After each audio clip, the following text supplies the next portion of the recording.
for you guys.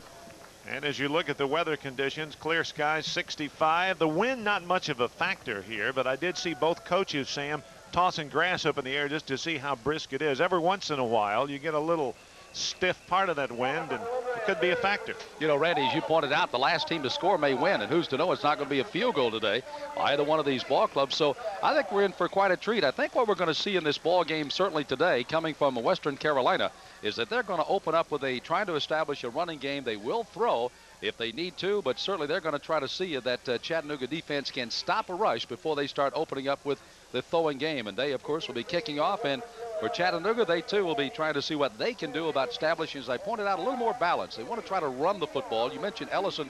There's got to be a Monday. They've just got to get the football to him. Rod Godoy will kick it off, and the guy he's kicking to just happens to lead the nation in kick returns.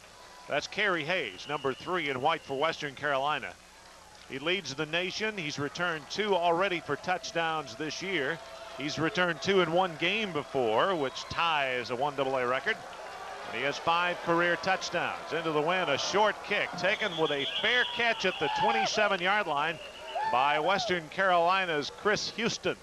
So the Catamounts put in play 1st and 10 at their own 27, almost the 28-yard line. Western Carolina's starters up front: Jackson, Young, Greenwell, Butler, and Elkins. The backs, Lonnie Galloway's the guy. Keep your eye on him. Leads the team in rushing and passing. Howell, Hines. The receivers, of course, Hayes, Aiken, and the Cats come to the line. 1st down and 10 at their own 27-yard line. They run what we call the freeze option.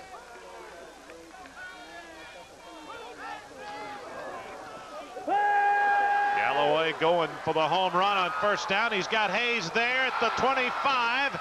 He's all the way down inside the 15 to the UTC 12-yard line. Tyrone McKenzie makes the touchdown-saving tackle, but a big gain. Galloway to Hayes. You know, the one thing that made this play, Randy, so good is the fact that UT Chattanooga expected Western Carolina to test the middle. You can see the freeze option. It just froze the linebackers. And, of course, the secondary coming up, and all Galloway has to do is lay it out, and there's Hayes as he has a step on the defense and outruns them to the football. That's a well-thrown ball and a huge game for Western Carolina. Cats to the line. Wide receivers right and left. Somebody may have jumped. UT Chattanooga's Chris Jones making contact in the line, but let's see if he was drawn off. I believe he was. That'll cost the Catamounts 5 yards.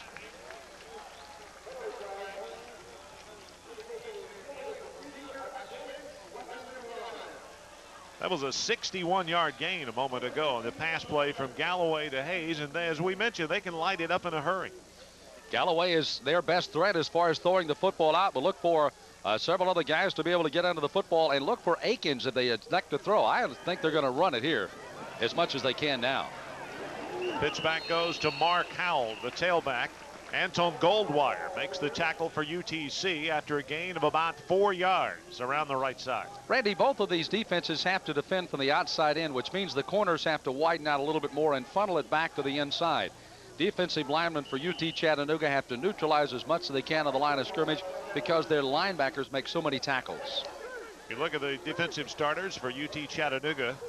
Those 3 linebackers include 2 freshmen and a sophomore. Galloway in trouble, gets away from one man, got back to the line of scrimmage, might have gotten a yard before Jermaine Barnett pushes him out of bounds, making the stop for UTC. It'll be 3rd down now for the Catamounts. And you saw how wide the cornerbacks came on either side there, this time coming to the near side for UT Chattanooga. You got to credit the secondary. Good coverage in the end zone. All of the receivers well covered by UT Chattanooga. 3rd down and 10 at the 12-yard line. This is something the Catamounts have had trouble doing, is putting it in the end zone. They get a lot of yardage, but they have not gotten a lot of points. 3rd and 10. Galloway under pressure, dumps a little screen over the middle to Howell, and he's stopped at the 5-yard line. It'll be 4th down. Dwayne Prater from his outside linebacker spot makes the play. You can take a look at the neutralizing of the line of scrimmage here and the good pass protection. They let it go through simply because it is a screen and it's well set up. However, one block was not made downfield, just missing there as you see the down lineman, and he just couldn't make that one block. They might have had 6 out of this. Rusty Russell 2 out of 2 in field goals on the year. Makes it 3 out of 3. As he nails that one, and Western Carolina goes up 3-0 on a Russell field goal. Time on the field, 13:02 to go first quarter. Western Carolina leads it 3-0, and we'll be back in just a moment. At the University of Tennessee at Chattanooga, our athletes balance the usual demands of sports and academics, but we challenge our students to go beyond average. That's why all UTC athletes participate in community service projects. Senior centers, youth programs, housing programs, and many other agencies have shared the benefits. And our students benefit because athletics isn't just about winning games. It's about building citizens and leaders. UTC, Chattanooga's team, Chattanooga's university. Every golfer knows the rule. Play the ball where it lies. Nice shot, man. When you visit South Carolina, you'll see just how enjoyable it can be to play by the rules. Over 200 courses and weather that invites you to play all year round. For your free South Carolina golf guide, call 1-800-872-2102. Every battle starts with a war fought from within. Matched by the physical skills needed to TKO the championship dream. Second place is reserved for the losers, because the last man standing when the final bell rings is the winner. Fight Night, live from the LA Forum, Monday night at 11 on Sports South. The Southern Conference, along with U.S. Air, singles out outstanding players offensively, defensively, and, of course, the Freshman of the Week. The Offensive Player of the Week was Chris Parker, 132 yards rushing and 1 touchdown, as he for Marshall was one of the outstanding players. Tom Bodine, with 12 tackles and 2 field goal blocks, was the defensive player from Western Carolina. And the Freshman of the Week was Sean Lyons out of the Citadel. He had 7 pancake blocks as he and the Citadel had a big win over the weekend. Our Southern Conference Players of the Week brought to you by U.S. Air. Western Carolina with a 3-0 lead early and a 23-yard field goal by Rusty Russell. Jerry Ellison is back deep to receive for UT Chattanooga. Western will kick it off. Phil Shirley kicks it and gets it into the end zone. Ellison's going to bring it out of there. He's at the 10, scoots up the sideline, almost to the 20-yard line. Say steps out of bounds at the 18, and the box put it in play at that point. Mark Howell for Western Carolina makes the tackle. Almost had a good notion there because he saw Western Carolina as he was chasing it towards the out-of-bounds line kind of relax. He saw that, had an alley up the sidelines, and made a pretty good run back of it. Ellison has a great burst of speed. He can turn it on quickly, and he is a factor in this football game. Fullback, he'll get the start. Tobe Taylor, number 31, will start in place of the injured James Roberts. In fact, 2 potential all-conference running backs, 1 for each team in this game, are injured, might not play a lot. Roberts for UTC, Thigpen for Western Carolina. It's at the 19-yard line. They backed it up. They had a personal foul whistle, and they backed it back to the 9.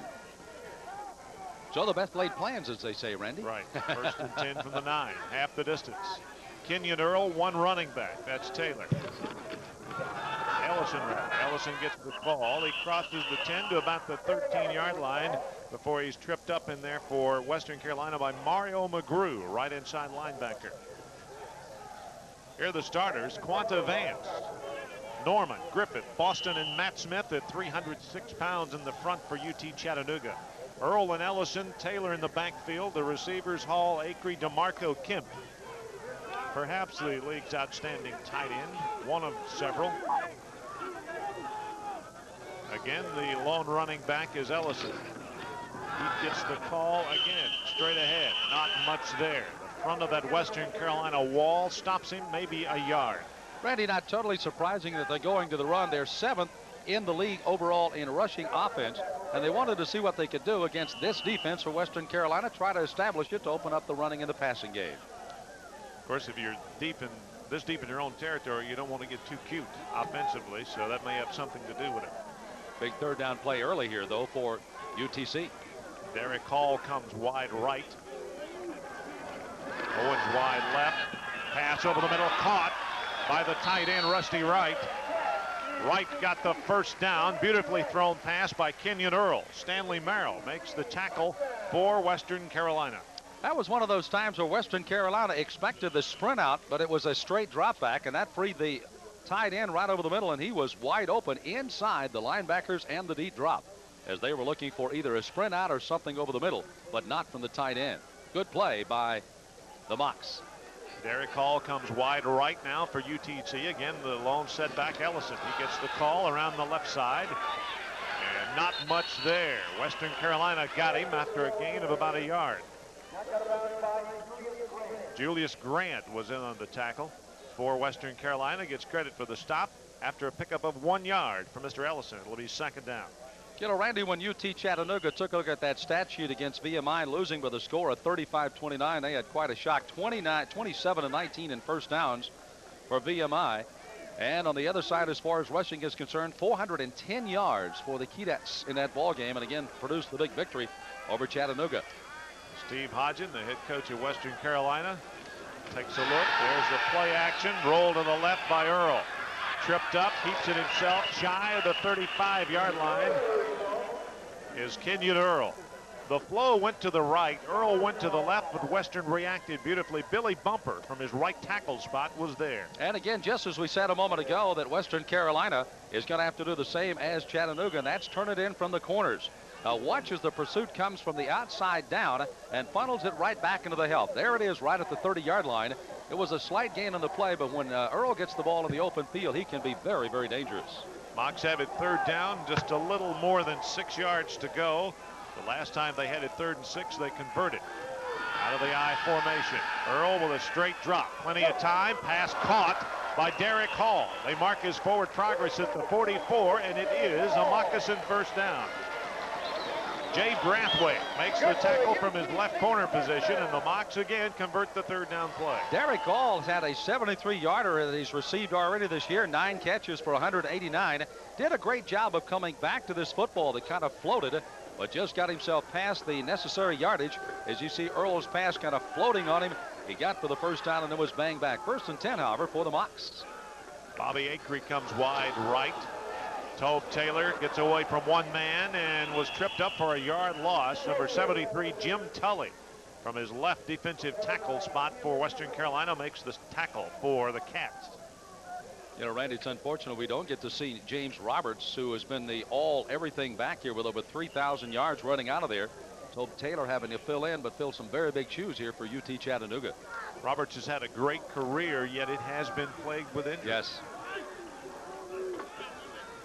Ellison wide to the right along with Terrell Owens. 4 wide receivers in the game. Taylor is there to block. Earl sprints to the left. Pass is almost picked off. Herb Streeter was there. Pass was thrown a little bit behind the intended receiver, Derek Hall. Streeter thought he had a big one here, and of course he was a backup last year, getting an opportunity to start this year. And look at the quick feet once again of Earl. Throws that one pretty well on the money, but a good play by Streeter to knock it away. It almost came up with a big INT. And for the 3rd time in this drive, the Moccasins faced with a 3rd down situation. It's 3rd and 11 from the 43-yard line. Clock moving, or stop rather, 9:24 with the incomplete pass. Kenyon Earl with a straight drop. Protection's good. The home run ball deep. Acree incomplete. Great defense by Jay Brathwaite of Western Carolina, but they threw the flag. And it's going to be pass interference, and it'll give the Mocs another first down.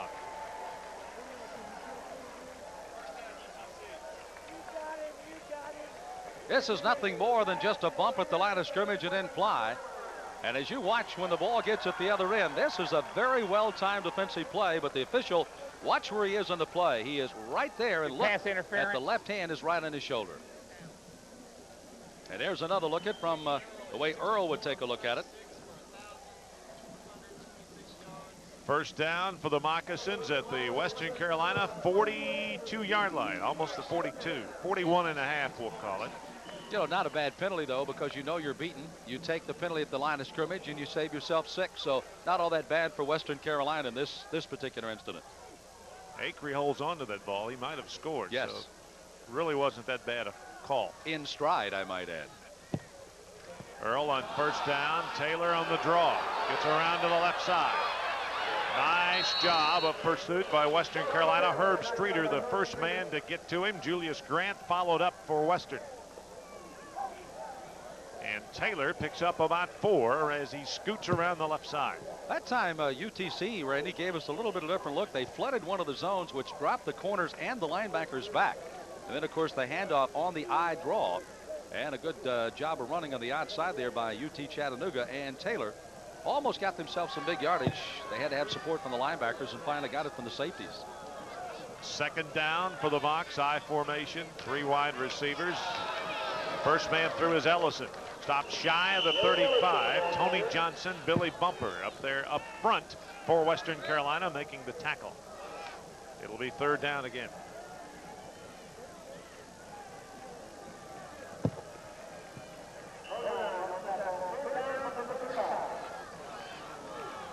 Tommy West with a white cap right there in his first year as a head coach. Was an assistant to Sparky Woods at South Carolina last year. Sparky, a former coach at Appalachian State. A little comment on Tommy Woods after this play. 3rd and 4. Kenyon Earl's pass intended for Ellison is incomplete. And that's the first time the Mocs have been stopped on 3rd down this game. Talking about Tommy West, you made mention in his first year, he's already being mentioned for the possibility of other coaching jobs, believe it or not. And Clemson is the latest that comes to mind, with Kenny Hatfield in a great deal of trouble at Clemson. And he's earned his stripes as an assistant. First time he's had a head job here at UT Chattanooga, but already talked about some other schools who really like what he's done with this program already early on. Big gamble here by UT Chattanooga. Mocs are 3 out of 4 in 3rd down conversions. They're going to try one on 4th down. Kenyon Earl dropping back. He's going to punt it. A quick kick. Derek Hall is not able to catch it. It goes into the end zone. So a little nifty play by Kenyon Earl. Didn't really work the way Tommy West wanted it, but Western gets the ball and a 3-point lead. 1st and 10 from their own 20 when we come back. The Sports South College Football Blitz. Rushing in a Southern Conference matchup, the Mountaineers try to withstand the attack of the Thundering Herd. Live tonight at 7 on Sports South. The legendary Ginsu knife, the sharpest offer on television. But now there's Ginsu World Class, the finest knife in the world. Finer than our German knives? Yes, even finer than our own classic Ginsu. The high-carbon stainless steel blade has incredible strength. Even with abuse like this, it still never needs sharpening. Nothing cuts it like the Ginsu World Class. It's as simple as that. Even with its unique triple ground curved blade, it's yours for only $29.95. Complete with this double guarantee. Plus, these steak knives and accessory knives free. Order yours now. For rush delivery, call 1-800-533-1400. That's 1-800-533-1400 to order your set of Ginsu World Class. Call now 1-800-533-1400. Devils, Dogs, and dominating defense on the night before Halloween. The Huskies' back attack ranks 5th in the nation, but the Sun Devil D drops them behind the line. Washington and Arizona State, next Saturday at 6:30, live on Sports South. Western's got it 1st and 10 from their own 20. The last time that Galloway got a lot of room. Sprinting, finally pitching back to the trailing back. That's Mark Howell. Out of bounds he goes, and again the Cats between the 20s pick up a lot of yardage. That's one of the things they have not been very efficient about. We talked about it at the top of the show, getting a lot of yardage. Matter of fact, just under 400 yards, but not producing points, only just a little under 18 a game. That ball was precariously close to being pitched ahead, probably within inches of being an illegal play. But watch the quick feet here of Galloway. Sprints out, nobody is out there with him. And watch as he makes this pitch. It is awfully close. Can't tell from that angle, but nonetheless a good string out play by the Catamounts. Gain of 32 yards. Hand off to the first man. There was Harold Hines, the fullback, and boy was he popped. UT Chattanooga popped him as he got about 5. He crossed the... I'm telling you what, that one's going to go on the highlight reel. That'll be there forever. Jack Parks, once again, a mammoth hit as he really nailed him and knocked him right off his feet. And that's a very good sized running back for Western Carolina. And you see Mr. Parks now for this game right now. 5'11", 199-pound senior. He put all 199 pounds behind that one. First man through, first down. Mark Howell gets the call. Anton Goldwire makes the tackle for UTC. Accommodations have been provided by the Quality Inn Chattanooga. This AAA 3-diamond hotel offers 129 newly renovated guest rooms, jacuzzi suites, restaurant and meeting banquet facilities for up to 200 people. The Quality Inn is located directly off I-75 at the East Ridge exit number 1. For reservations, call 615-894-6820. Come and find out why we say quality comes from the heart, and group packages are available. By the way, and fresh coffee in the lobby, as a matter of fact. It came in handy today. It did indeed. Yes, it did. It's short of a first down. So credit Parks with that. It's at the 38-yard line. It'll be third down and about 2 feet. You know, Randy, I was just looking at the mismatch in size. Hines goes at 233. You mentioned Parks at 195, and he just leveled him on that play a moment ago. Third and about a foot and a half. Galloway with a long count, trying to draw the Moccasins offside. And they move, but no play. And now the flag is dropped. The first down yardage picked up by the running back. USAG Anton Goldwire making the tackle, but a penalty marker dropped. Western might have self-destructed in their attempts to draw UTC offside. I tell you what, Galloway said every word he knew in the vocabulary, trying to get UT Chattanooga to jump off, but look at the tackle and the tight end jump off. All right, we had a dead ball. False start on the offense. We also have a dead ball jamming the signals, calling the cadence of the offensive team, of the defense. It's an offset and a replay. Offsetting penalties. What the Moccasins were doing, as Galloway was calling his cadence, the Mocs were mocking him. As a minor bird might do on the other side. That would have been great to have a field microphone right in the middle of that going on. Yeah. So we're still faced with the same situation we were. Let's see if the Catamounts go with that long count again. You know, they got third and less than a yard. Just line up and run it.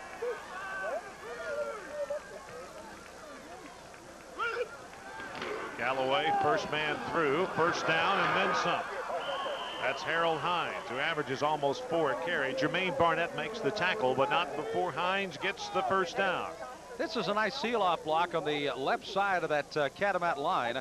Watch again as they freeze the linebackers. And then, of course, he just spins away, and look at the hole he has to run through on the left side.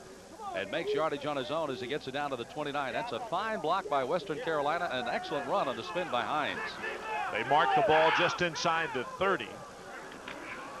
Galloway to Hines again. This time they corral him. He gets a yard. Kurt Gielink makes a tackle for UT Chattanooga, among others. Scores in other games today. South Carolina leading Vanderbilt 22-0 in the fourth quarter. Mr. Tandy Hill having a good day, I guess. Right, a big game for them. A game in Columbia today, by the way. Arkansas State trailing Mississippi State 7-6 in the second. Arkansas State Indians hanging with them. No score. Alabama and Ole Miss.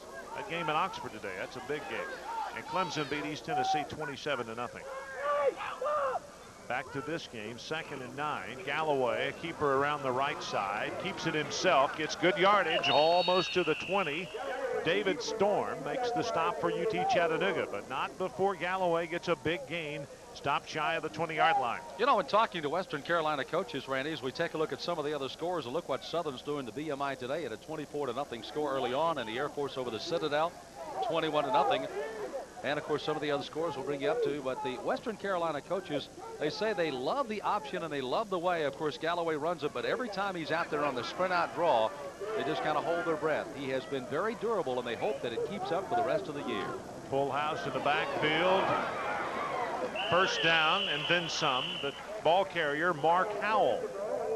Misdirection play, and Howell gets the first down. Jermaine Barnett makes the tackle. But the Cats have it now. First down and 10 at the Moccasin 14. That front line of Jackson, Elkins, Young, Butler, and Greenwald doing an excellent job. You can see as Howell reaches the line of scrimmage and nobody touches him till he gets about 6 or 8 yards into the secondary.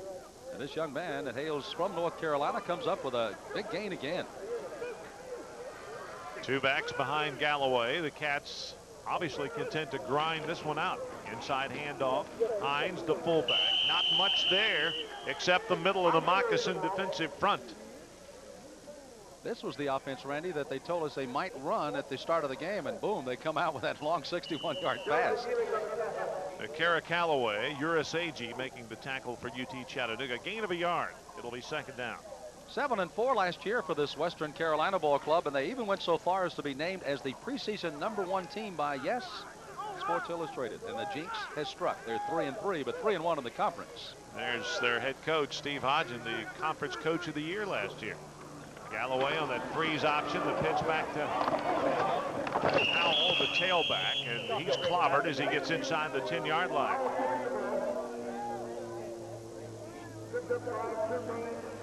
It's just inside the 10, between the 9 and the 10-yard line. It'll be third down again for the Catamounts. Ray Marsh, Jermaine Barnett make the tackle for UT Chattanooga. You know, Randy, right now Western Carolina is getting the crackback blocks on the corners now. That means that the safeties have to come up for the support, as Western has started to get their receivers doing good blocking on the corners, and that's the reason Howell had that opening up the sideline a moment ago. It's third down, about 5.5. Here they are inside the 20s again, Randy, and a big third down play. Galloway looks to throw. He fakes, keeps it himself around the left side. It's knocked out of bounds at the 5. It's very close to a first down. I don't believe he has it. I believe he's shy. Ray Marsh, Jack Parks there to meet Mr. Galloway at the 5. He actually had to get inside the 5, and he's going to be short by about half a yard. Interesting, now they got 3 out of the last opportunity they had, getting a 23-yard field goal, but right now nothing's coming from the sideline as far as the kicking team is concerned. It appears that they're going to roll the dice and go for it here, needing about, what, yard and a half? About a yard. It's at the 5.5. They have to get to the 4. Yard and a half short. Galloway. That's going to be real close. Mark Howell took the handoff, and he may have gotten a yard. We'll see. This has got to be a crucial spot for both teams here, for Western Carolina and for UT Chattanooga and the Mocs. That's a great play, Randy. Kurt Geeling was there to trip up Howell. He needed a yard and a half. He got a yard, but the Mocs stop him just inside the 5. But keep in mind, UT Chattanooga now with poor field position, 1st and 10 at their own 5-yard line.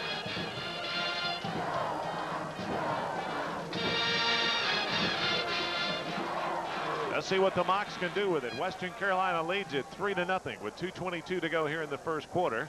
That came on a Rusty Russell field goal set up on a 61-yard pass play from Galloway to Hayes. Ellison gets the call. Got about 2 to the 7, and that's all. Tom Bodine makes the tackle for Western Carolina. Speaking of that guy, we talked about him earlier. Blocked 2 field goals, had 12 tackles in their 1-point win at East Tennessee last week. And he is a good one, by the way. No relation to the racing Bodines, I might add. Jeff and that crew. Second down, about 8. It's at the Moccasin 7-yard line. I formation. Second man through. Taylor gets the pitch around the right side. He's out to the 13, maybe the 14. He's shy of the first down. Stanley Merrill making the tackle from his strong safety position for Western Carolina. Nice play out ahead of that play by Brandon Culpepper, number 86. He was detaining the cornerback. And I made mention, you recall, that both the corners are going to try to support from the outside, and Culpepper was downfield blocking. They got some good yardage, but just shy again. The Mocs faced with a 3rd and 1. It's at the 14. They need to get just past the 15 for that first down. Hall is the receiver wide right. Whoa. Good job of the Catamounts. They collapsed in there. Billy Bumper, the first man through for the Catamounts, and it'll be 4th down for the Mocs. That's a loss of a yard. Tom Bodine also in on the tackle for Western. You gotta love the name Billy Bumpers, a young man that had 4 sacks last year, started all 11 games. It was one of those, along with Bodine, that collapses in and makes the stop. So that front line called on, and they responded for the Catamounts. Tough place to punt for here by the Mocs. Josh Siefkin will punt it, and that one's blocked. Getting in there for the block is Western Carolina, and it's a touchdown. Donnell Brinson. Siefkin did not see Brinson coming in from the left side.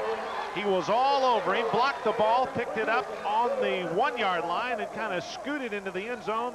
And Western is up 9-0. Let's take another look. It'll be interesting to see if he's even touched. He's going to come from the right side of your screen. We won't be able to see if there's a block or not. Well, look how cleanly he comes out of here, and look as he extends and knocks that ball down. That is a sensational play. Then at the end of it, the ball is knocked in the end zone and picked up and carried there for the score. What a play. Russell attempting to add the extra point to make it 10-0. And he does. With 24 seconds to go in the first quarter, Western Carolina has extended its lead over UT Chattanooga. It's now 10-0, and we'll be back to Chamberlain Field in just a moment. You know how fast your business is changing. But do you know which airline is changing faster than any other? Improving schedules, modernizing its fleet, forming a global alliance, making so many improvements it can truly be said, in the history of aviation, no other airline has made so many changes so fast, and all of it's free. In the year 23,012 BC, Lenny, the traveling salesman, rented the first big round wheel from Thrifty at a nice small rate. Today, Thrifty offers outstanding service and great cars like the Plymouth Acclaim at 81 neighborhood and airport locations throughout the Southeast. Simply check your phone book for the Thrifty location nearest you. Renting wheels at low prices is nothing new to Thrifty. In fact, we invented it. Thrifty Car Rental, historically known for low rates. There's one question to ask yourself when looking for a weightlifting machine. Does it have negative resistance? Negative resistance is the part of weightlifting that's responsible for virtually all muscle growth. Isokinetic machines don't have negative resistance. They can't build muscle or strength like Soloflex. Buy a muscle machine that actually builds muscle, Soloflex.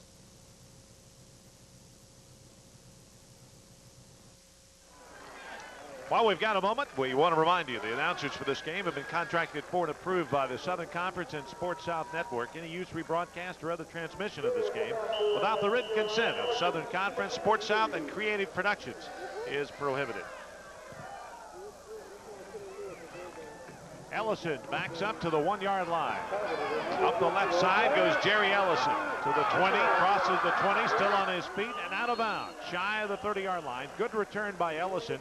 Bill Shirley, the guy kicked the ball, among those kicking him out of bounds at about the 29-yard line. So the Mocs put it in play, 1st and 10, and this is probably the best starting field position the Mocs have had in the game so far. They had it, of course, inside their own 5 and got it at the 9 on the one kick return. So this indeed is. We're just looking at some of the yardage so far. Western 148 yards, the Mocs only 49 so far. And of course, a 10-0 lead right now, as you see the numbers, total yardage here in the first half. But as Western has done, the only touchdown came from the defense. Taylor takes the handoff, got back to the line, maybe to the 30, and that's it. The middle clogged up in there by Kenny Banks from his linebacker spot, and then the nose guard, 6 feet, 274 pounds, Tony Johnson for Western. You know, I may mention at the start that the Catamounts outscored 36-27 in the first and 48-28 in the second. Got off to a good start here today, though. Maybe they're trying to turn that around. We've completed 1 period of play. It's 10-0 Western Carolina. We'll be back with the start of the in a moment. You know, the closest thing I ever tasted to my mom's biscuits are Hardee's biscuits. Made from scratch. Big, fluffy, and buttery taste. Just like I like them. just like Mom. Sausage biscuit, biscuit and gravy, or cinnamon raisin 2-pack. All just 99 cents. Oh, yeah. Biscuits don't get much better than this. Are you sure you don't know my mom? Oh, get on out of my kitchen, girl. Just like my mom. Are you ready for some real food? Party! There's so much to see in Asheville. Astounding natural beauty, countless works of art, magnificent architecture. And that's just in one house. Flowers of every hue, whitewater rafting, Blue Ridge Mountains. Folks come to take in all the local color, especially the greens. Asheville, North Carolina. Today and every day, the sky's the limit. Every battle starts with a war fought from within. TKO, the championship dream. Second place is reserved for the losers, because the last man standing when the final bell rings is the winner. Fight Night. Live from the LA Forum, Monday night at 11 on Sports South. It's time for the GMAC Great Defensive Play of the Week, brought to you by GMAC Financial Services, the expressway home. Halfway through the second quarter in the Southwest Conference matchup, Chris Lewis, the free safety from Baylor University, picks off a poorly thrown pass from Texas A&M quarterback Corey Pullig. This interception leads to a field goal and the lead for the Baylor Bears. With pressure coming from the Baylor defensive line and the Aggies needing 4 yards for the first down, Pullig throws the ball with both feet off the ground and into double coverage. A sure way to turn the ball over. 10-0 Western Carolina.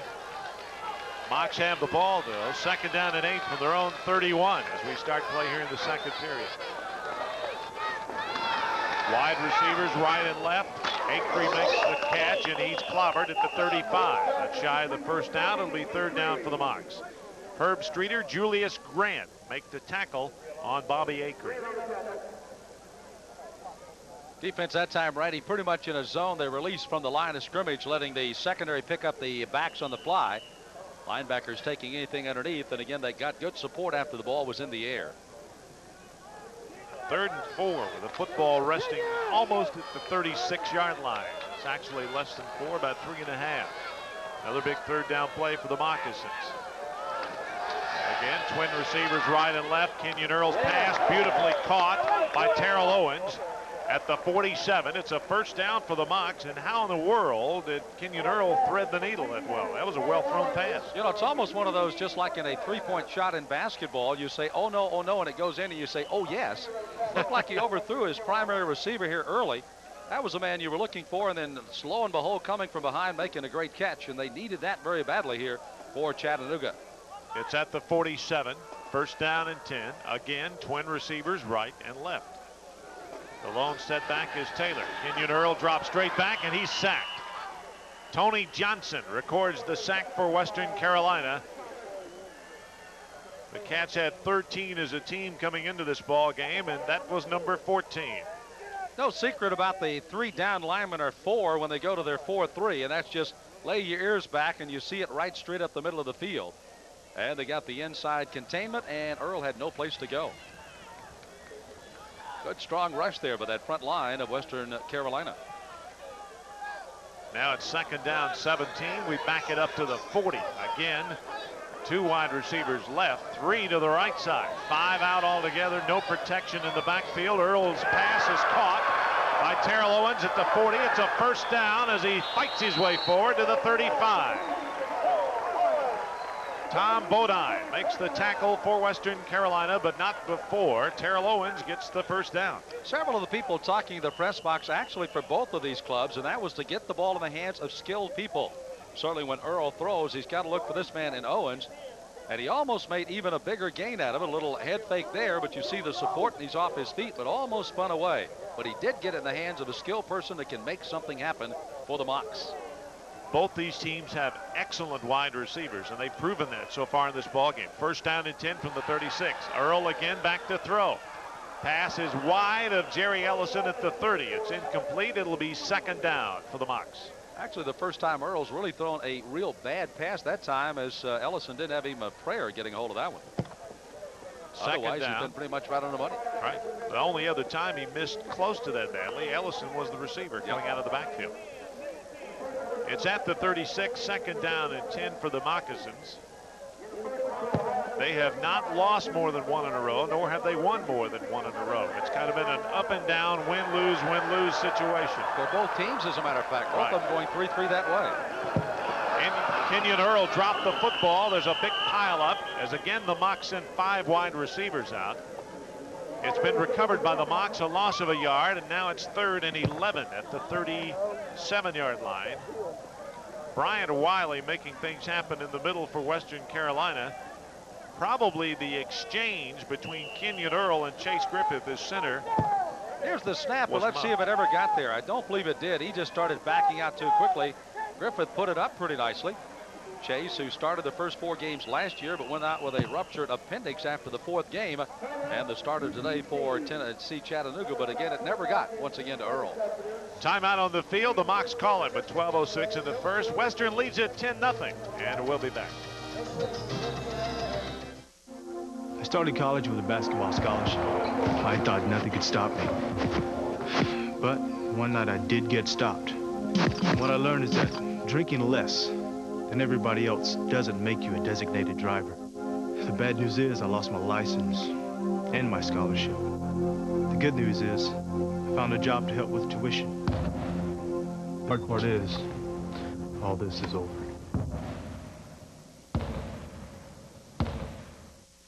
Hi, I'm Mac McCarthy, head basketball coach of the UTC Mocs. Last year was a very successful season for our team, including 26 wins, a Southern Conference championship, and a trip to the NCAA tournament. Our team is working hard to repeat these accomplishments. You can support us by purchasing tickets for the upcoming season.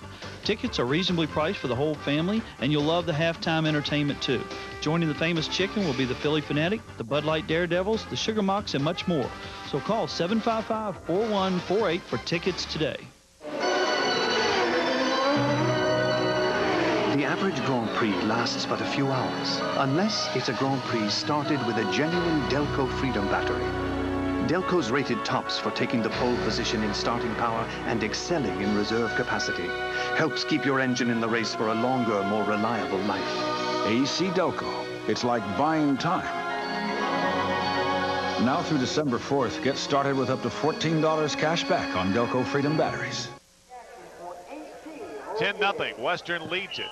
And the Moccasins, after the muff a moment ago and the exchange between Griffith and Kenyon Earl, faced with a 3rd down and 11.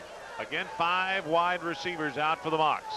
Everybody's coming. Pass caught. Over the middle, it's complete by DeMarco Kemp, the tight end. It's not enough for the 1st down. It'll be 4th down UTC. Let's go down to Matt Sweerat on the sidelines. Matt?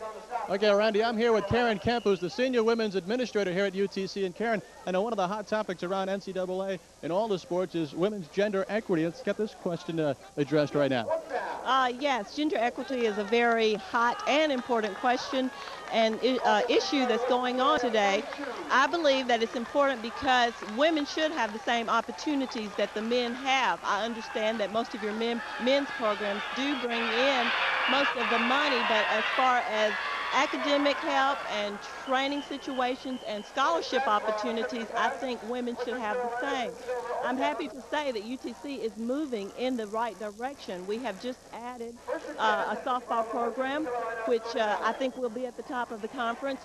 The fall season, we were 10-3, and we're happy. Basketball. Good luck. 9 days of practice. Well, thanks. We're looking forward to the beginning of the season, and we're young and 8 new players, and we don't know what to expect. Thanks. Karen Kemp, the senior women's administrator at UTC. Let's go back up to Randy and Stan. All right, thank you, Matt. Western takes over on downs following the sack of Kenyon Earl a moment ago. Anton Goldwire makes the tackle there after the pass reception for Western. Big play was made by Western Carolina. Their defense, Jim Tully, number 73, and Aaron Lucas were the 2 players that really made the play for Western and dropped UT Chattanooga for the loss. And, of course, taking over in downs before this play. Gain of 5 on the last pass play. 2nd down and 5 at the 44-yard line. Just shy of the 45. Cats put it in play. Galloway and the keeper. first down and then some. Galloway to the 40, inside the moccasin 40. Another big gainer for Lonnie Galloway. Jack Parks made the stick on him, but not before he gets the first down. Galloway in the open field. Again, watch as he freezes everybody right in the middle with that freeze option. Both the running backs take their fakes all the way through. Then Galloway in the open field. Very quick feet, steps away from a couple of defenders, and then finally is nailed. But again, Galloway does make things happen, and normally it's good for Western Carolina. Again, between the 20s, the problems do set in the red zone. This direction, left side, great tackle. The handoff goes to Tim Johnson, but Antone Goldwire is there for a big loss, and that is what you call a big play on defense. Let's take another look. Goldwire is number 3 in tackles in this club, but the way he came in here, he should be the number 1 man if he's going to do this all day. As look as he supported so well from the inside and comes up with his 31st tackle and a big one here for UT Chattanooga. That makes it second down at 15, loss of 5. Wide receivers right and left. That's Hayes and Aiken for Western Carolina. High formation behind Galloway. Galloway back, plenty of time over the middle. Wide open is Craig Aiken. First down. Inside the 15 goes Aiken. It's first down and 10 Western. Mike Collins makes the tackle for UT Chattanooga. Well, they've got receivers, as they pointed out early on, that can certainly sprint into the open, and certainly Aiken's the best of those. 20 catches for 444 yards and a TD so far this year. Look how wide open he is. Time Galloway had to throw the ball. Then Aikens, another skilled person with the ball in his hands, does the rest. That was a 29-yard pickup on the play that carries to the 13-yard line. It's first down and 10. Hayes comes to the right side. Kyle McNeely to the left. And Galloway sees something he doesn't like, and he calls time. That stops the clock with 9:09 to go in the first half. Western Carolina leads it 10-0. And we'll be back in just a moment. It's a prime turf shootout in the SWC. The Red Raiders go ballistic with a Hall to Hill connection, but the Longhorns bring out the big guns and frown in your face. Texas Tech at Texas next Saturday on Sports South.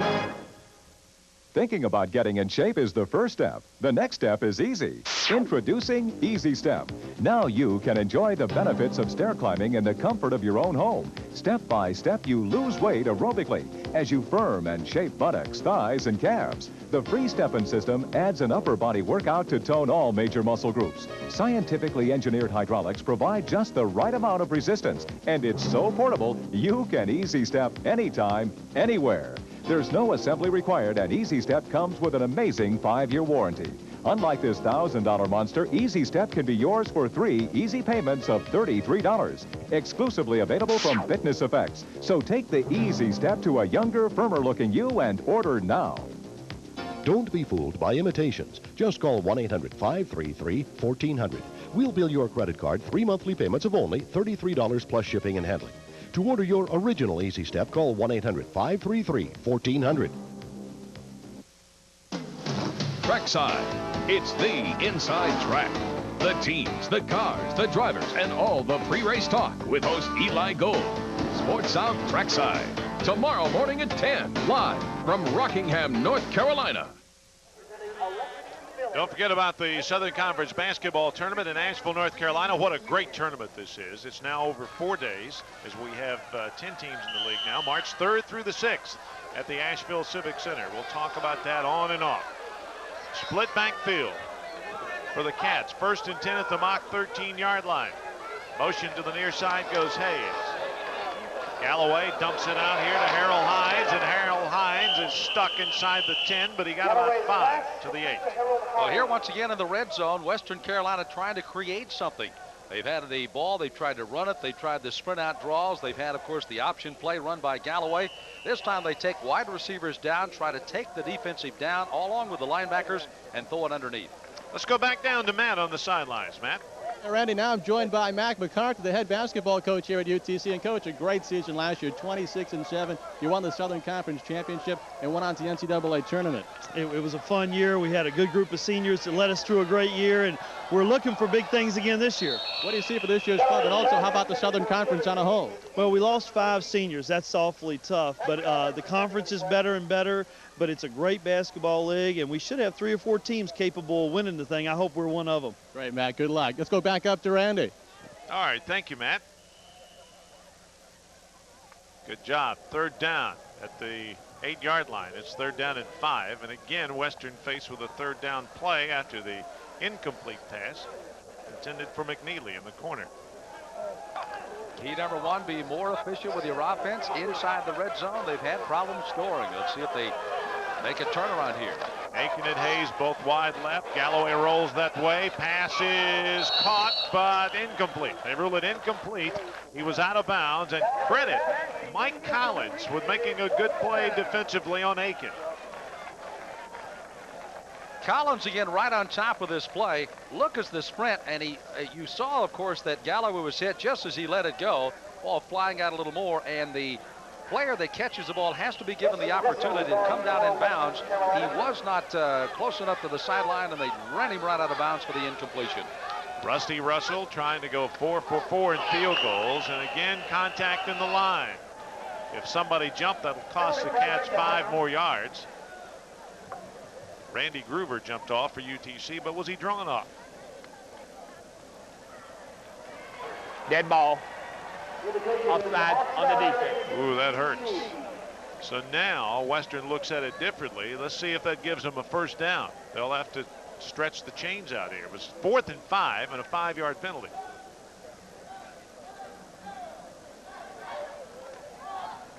They had to get inside the 4, so it's still going to be 4th down, but it's going to be 4th and 1. Got to change your thinking here a little bit. You're up 10-0 at this stage. You've got 8:19 to go in the first half.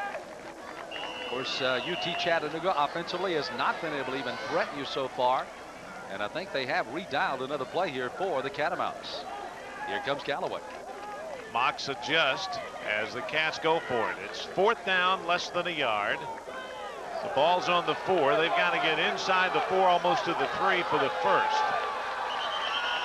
And now Galloway steps in. The officials have called a time. Now Western calls a timeout. So the strategy continues between the 2 coaches, Steve Hodgett and Tommy West. Timeout. 8:19 to go first half. Western Carolina leads UTC 10-0. And we'll be back after this. Sports South, November. The collegiate lineup is loaded with variety. Close to 25 live or tape-delay football matchups. And over 35 weekly coaches shows. Live college hockey debuts. And November serves up live college basketball. Tipping off with the ACT Jam Fest. How about a heaping of live pro coverage? NBA basketball with most areas seeing the Atlanta Hawks uncaged. And for the Carolinas, the Charlotte Hornets on the road. Catch NBA Action's weekly recap, the CFL Grey Cup playoffs, Atlanta Knights hockey, professional tennis, and racing shows previewing Winston Cup season finale. And making its return in November, Countdown to Signing Day Live, tracking the South's most sought-after prep athletes. A loaded sports lineup. Sports South in November. Devils, Dogs, and dominating defense on the night before Halloween. The Huskies' pack attack ranks 5th in the nation, but the Sun Devil D drops them behind the line. Washington and Arizona State, next Saturday at 6:30, live on Sports South. The Sports South College Football Blitz. Rushing in a Southern Conference matchup. The Mountaineers try to withstand the attack of the Thundering Herd. Live tonight at 7 on Sports South. What a beautiful day for football. We got a great one here. It's 4th down and 1 from the 4 for Western Carolina. They already lead at 10-0. Galloway hands to the second man through. That's Marcus Roberts, and I believe he's got the 1st down. Stephen Alston made the tackle. It is. A first and goal for the Cats. You know, when Steve takes a look at this tape from Western Carolina, the head coach over there, he's going to say, you know, Sam really made that call, and it's not his job on the line. It's very easy from up here in the booth. This will take a brain surgeon to call this one, though. You need that 1 yard. You just line them up, pull your both barrels, and let it go. It's first and goal now from the 3-yard line. 8:03, the clock moving. That's the time remaining here in the first half. And Western trying to add to a 10-0 advantage. Akins to the left. Second man through. The tailback is Tim Johnson. He's racked up by Alston at the 1. It'll be second down and goal. Mocs have already had one impressive goal line stand here today as Western went for it on a 4th down and goal. 4th and 1. Didn't get it. It's at the 1 yard line. You know, if Hopkins, Austin, the young freshman out of Hopkins, South Carolina, he keeps making hits like that, he's not going to be a freshman long. They're going to call him a sophomore pretty quick. Mocs have a very young football team as Tommy West here in his first year. Second and goal. Galloway. Second man through, I don't know. Marcus Roberts. Western says he got in. The Mocs say no. Randy Groover stood him up. Let's take a look at this and see. Pretty good angle here. Let's see. He goes up over the top. Here comes the jump. Does the ball break the plane? Can't really tell. A lot of bodies in there, but it was awfully close, and it's exactly that close with a 3rd down play. The Mocs stiffen up at the goal line. It's 3rd and goal. Ball resting about the UTC 1-foot strike. The clock continues to roll. 6:30 to go. I'm not sure they have 11 men out there. Second man through. He didn't get it. Now they say he did. Mark Howell gets the touchdown. Granted, he didn't have to go far, but the Mocs stood him up. But he crossed that plane, and Western is on the board. It's 16-0. You can hear the way the crowd react to this one. Watch again as when the ball gets over the goal line. Watch Gruber. Bang right there. That ball did not cross the goal line. And the extra point by Russell is good. It's 17-0 Western Carolina with 6:25 to go. Well, they say the breaks even out. It looked like he crossed it the play First before, time, yep. So this time, I guess it does even out. Let's take another look. Western I'd like Carolina, to see both of them, wouldn't you? Yeah, I would if we have a chance. Let's take a look. This one from a different angle. Nah, no way. He didn't make it on that. I don't think he got by the rump of his line of scrimmage that time, and that means he does not reach the goal line in this one. Here it is again, in midair. Fouls up in the air, and that one again is not. And the ball again is still well back of the goal line. It appears from that angle. Now keep in mind we're about 2 strides deep into the end zone, which may give you a little bit of different angle than what the officials might have seen, but the other one was even closer to getting over the line than that one was, we felt. Right. So the Catamounts go up 17-0 on the 1 yard plunge by the tailback, Tim Johnson. Or was that Howell? Howell. Yes. Howell scored.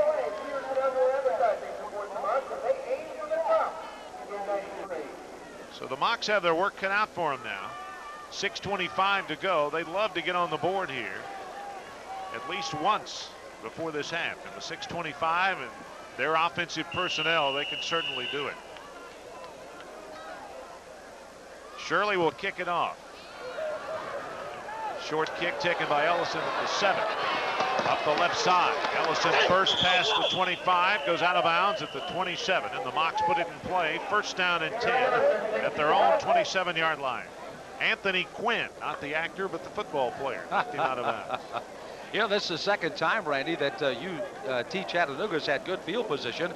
And now it's only a matter of time, you feel, until Kenyon Earl can do something with it. He's gotten the ball in the hands of the skilled people, but Western Carolina has been able to kind of throw up a stone wall every time they've gotten close.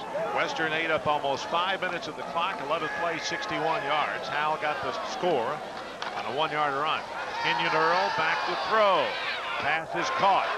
Derek Hall puts a move on, had the first down at outside the 40-yard line to the 41. Jay Brathwaite makes the tackle for Western Carolina, but not before Derek Hall gets the first. Hall is the one that made the fine catch a moment ago for over 20 yards. He makes another excellent catch here. And watch as he almost spins away from the defender there. He gets away from one, but look at the support by Western Carolina. But again, getting the ball in the skilled people's hand here for UT Chattanooga. And one of the things they did there, they kept two backs in to block, which really froze the linebackers and allowed that little zone to open up on the sideline. Kenyon Earl brings his team to the line. Twin receivers right and left. Earl pumps once, goes deep down the sideline, intended for Terrell Owens. Penalty marker dropped at the line of scrimmage. Might be a hold coming up on UTC. We'll check. As the pass was about 5 yards ahead of the intended receiver. Actually, Earl had to throw that ball sooner than he wanted to because of the heavy rush. But it's against Western. Offsides on the defense, 5 yards, repeat first down. Offsides cost them 5, so now big break for the Moccasins. Instead of 2nd and 10, it's now 1st and 5. By the way, Earl was checking to make sure, as Tommy West looks on, if he had all his body parts. He was really nailed from behind as he let that football go. Aaron Lucas really popped him.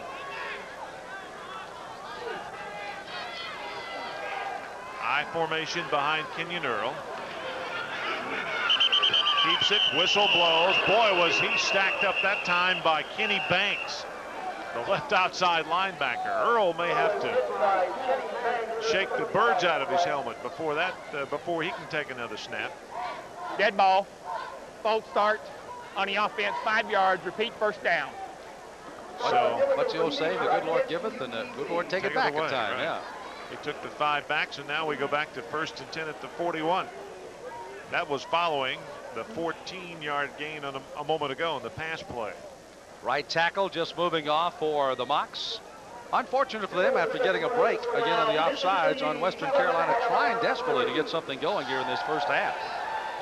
We go back to the 41. It's 1st down and 10 from that point. I got you. Derek Hall comes wide left. The tight end on the left side is Rusty Wright. The receiver to the right is Terrell Owens. Owens makes the grab inside the 45. He's out to the Moccasin 48-yard line. Stays in bounds. It'll be 2nd down. Jay Brathwaite makes the tackle. You know, they've been working a lot to that short side, Randy. I wouldn't be surprised if they don't come back to something to the other side, which opens up the football field after Western had adjust their defense that way. Working that hash mark far side. Look for something back this way with Earl throwing, maybe out here in the flats once again. Bobby Acree comes wide right side. Rusty Wright again in the slot left. Kenyon Earl lobs it beautifully. Acree got it at the 30-yard line. 1st down and 10 for the Moccasins with 5:04 to go in the first half. Jonathan Jenkins got him out of bounds, but beautifully thrown pass that time from Kenyon Earl to Bobby Acree. Still setting up the wide side of the field with his short side pass. And again, it kind of, you can see how big the zone opens up there as the linebackers drop. The cornerbacks have to support. And a nicely thrown ball again by Kenyon Earl. These two quarterbacks have had themselves a whale of a throwing day today. The only problem is Kenyon Earl doesn't have any points to show for it. And Galloway's got 17 on the other side. 1st down. Hand off Ellison to past the 30 to about the 28-yard line. Gain of about 3 for Jerry Ellison. Herb Streeter makes a tackle, helped out by Sean McNeil from his linebacker spot. It'll be 2nd down. You gotta like the way they're just kind of sprinkling in a run here and a run there. It just keeps everybody at home. Just lets the linebackers know that something could be coming up the middle. And it sets up those little flare passes they're throwing, and of course the goal line sprints that they're making as well. I still think this wide side is going to be an area they're going to throw too soon. 2nd down 8. Quick drop. Pass caught. Acree shy of the 1st down. Inside the 25. Jay Brathwaite knocks Acree out of bounds.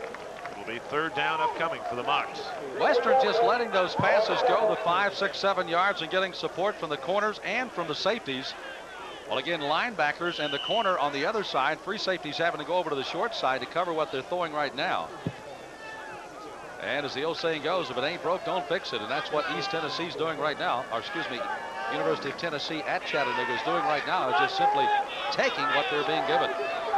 It's at the 33. It'll be 3rd down 2. Earl, first man through, 1st down. Ellison gets the call inside the 20.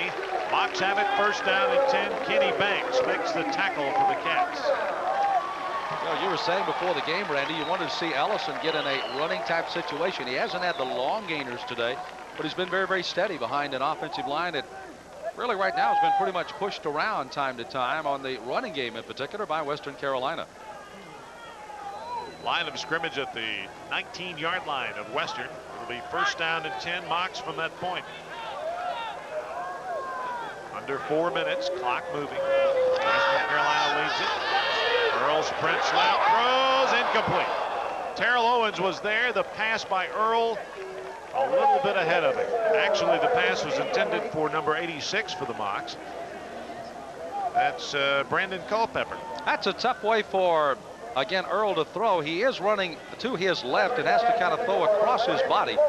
Just got a little bit too much on that. There was fairly decent coverage early on, and then the good speed, once again, of the Mocs gets him in the end zone, but again, the pass is too strong. Good pressure also from Western Carolina forced him to throw it maybe just a tad early again. Second down 10 from the 19. Earl again, the quick drop pass caught by Acree inside the 15. Jade Brathwaite is there to wrap him up. It's a gain of 5. And again, the Mocs are faced with a third down. Defense they bend though today in Western Carolina territory, to my knowledge. Opportunity at least to get something to kind of steal this 17-0 momentum away. 3rd and 5. It's at the 14.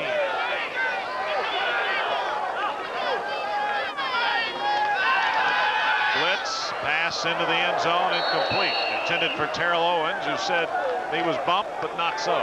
And it's 4th down, UTC.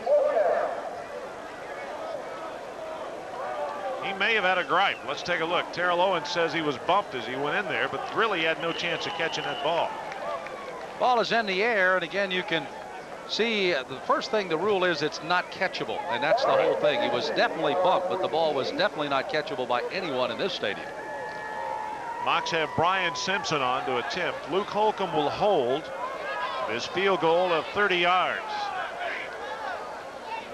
Trying to get the Mocs on the board. Did he get enough of it? He did. It barely made it, but Simpson has put UTC on the board with 3:06 to go. It's 17-3. Sounded like a watermelon when it came off his foot.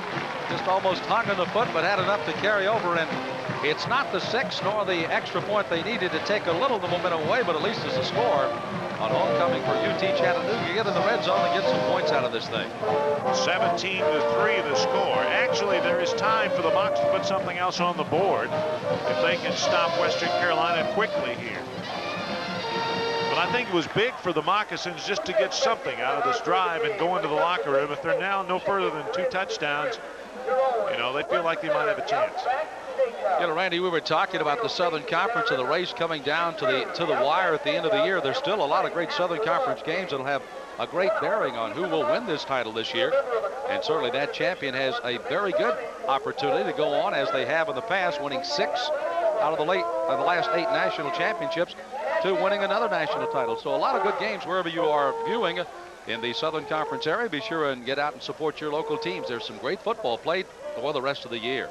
And you can count on several Southern Conference teams being in the 1AA playoffs. Marshall being the defending national champion, and the Thundering Herd again hosting the national championship game in December. And you saw the team that was the runner-up and the champion the year ago, Youngstown, once again back in the top 5. Rod Godoy will kick it off for UT Chattanooga. Back deep, you don't want to let Kerry Hayes get his hand on it. This will be only the 2nd time that we've seen the Mocs kick off. They're anticipating a short kick from Godoy. It's a high kick. Hayes will get a chance to return one as he takes it at the 1. Hesitates, scoots up the right sidelines, got room. Out of bounds at the 35. Kerry Hayes is averaging almost 40 yards of return. He's returned 5 in his career for touchdowns. Dwayne Prater makes the tackle. I think the hesitation right here. This was interesting. Yeah, it was like he said, let's see, do I have everything ready? Yeah, let's go. And here he comes up the sideline. You see he just overruns one of the defenders there. And the blocking you see from the backside where he never got caught up and then finally the support And the containment finally got it. This is an outstanding, exciting player out of Camden, South Carolina. Cats have it first down and 10 at their own 36-yard line after a 35-yard return. There's that freeze option. Little pass down the side. Caught by Aiken. Or did they say incomplete? No, he's out of bounds. Yep. And the official was right there. So that stops the clock with 2:54. That benefits UTC. Let's take a look. It'll be interesting to see, indeed, if Aiken had to really jump for this ball. Let's see how high it is over his head. Actually, I think he had to, if he could have gone ahead and kicked that ball and his feet closer to the ground without jumping for it, I'm not sure he had to jump. He would have had an opportunity to make a great reception, but again, he elected to jump and then came out of bounds with the football. Aiken comes wide right again. Kerry Hayes goes wide left. Split backfield now behind Galloway. Quick drop, pass caught by Hayes, puts a move on, got away from one man, but not two. And he stopped at shy of the first down. Last scoring drive for the Mocs, 10 plays, 60 yards. They ate up just a little over 3 minutes, and Simpson boots a 30-yard field goal.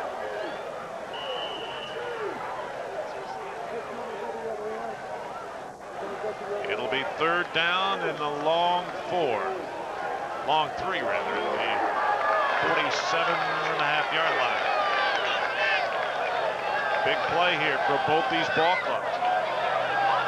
Mocs would like to stop him here. Rolling right is Galloway. Quick screen. Pass is caught. First down.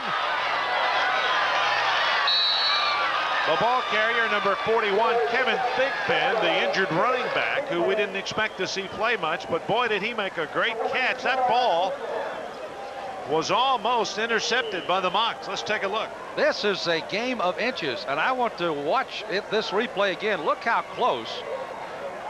UTC almost comes up with the intercept. They don't, and look at Thigpen coming off a knee surgery and playing today for Western Carolina. Big play for the Catamounts. 1:44, clock moving. Galloway dropping back. Good protection. He's got all day and fires it in the end zone for Hayes. Incomplete. In and out of his hands. The Mocs had two men down there. One of them still shaking up a little bit. Jermaine Barnett and Tony Ballard defending.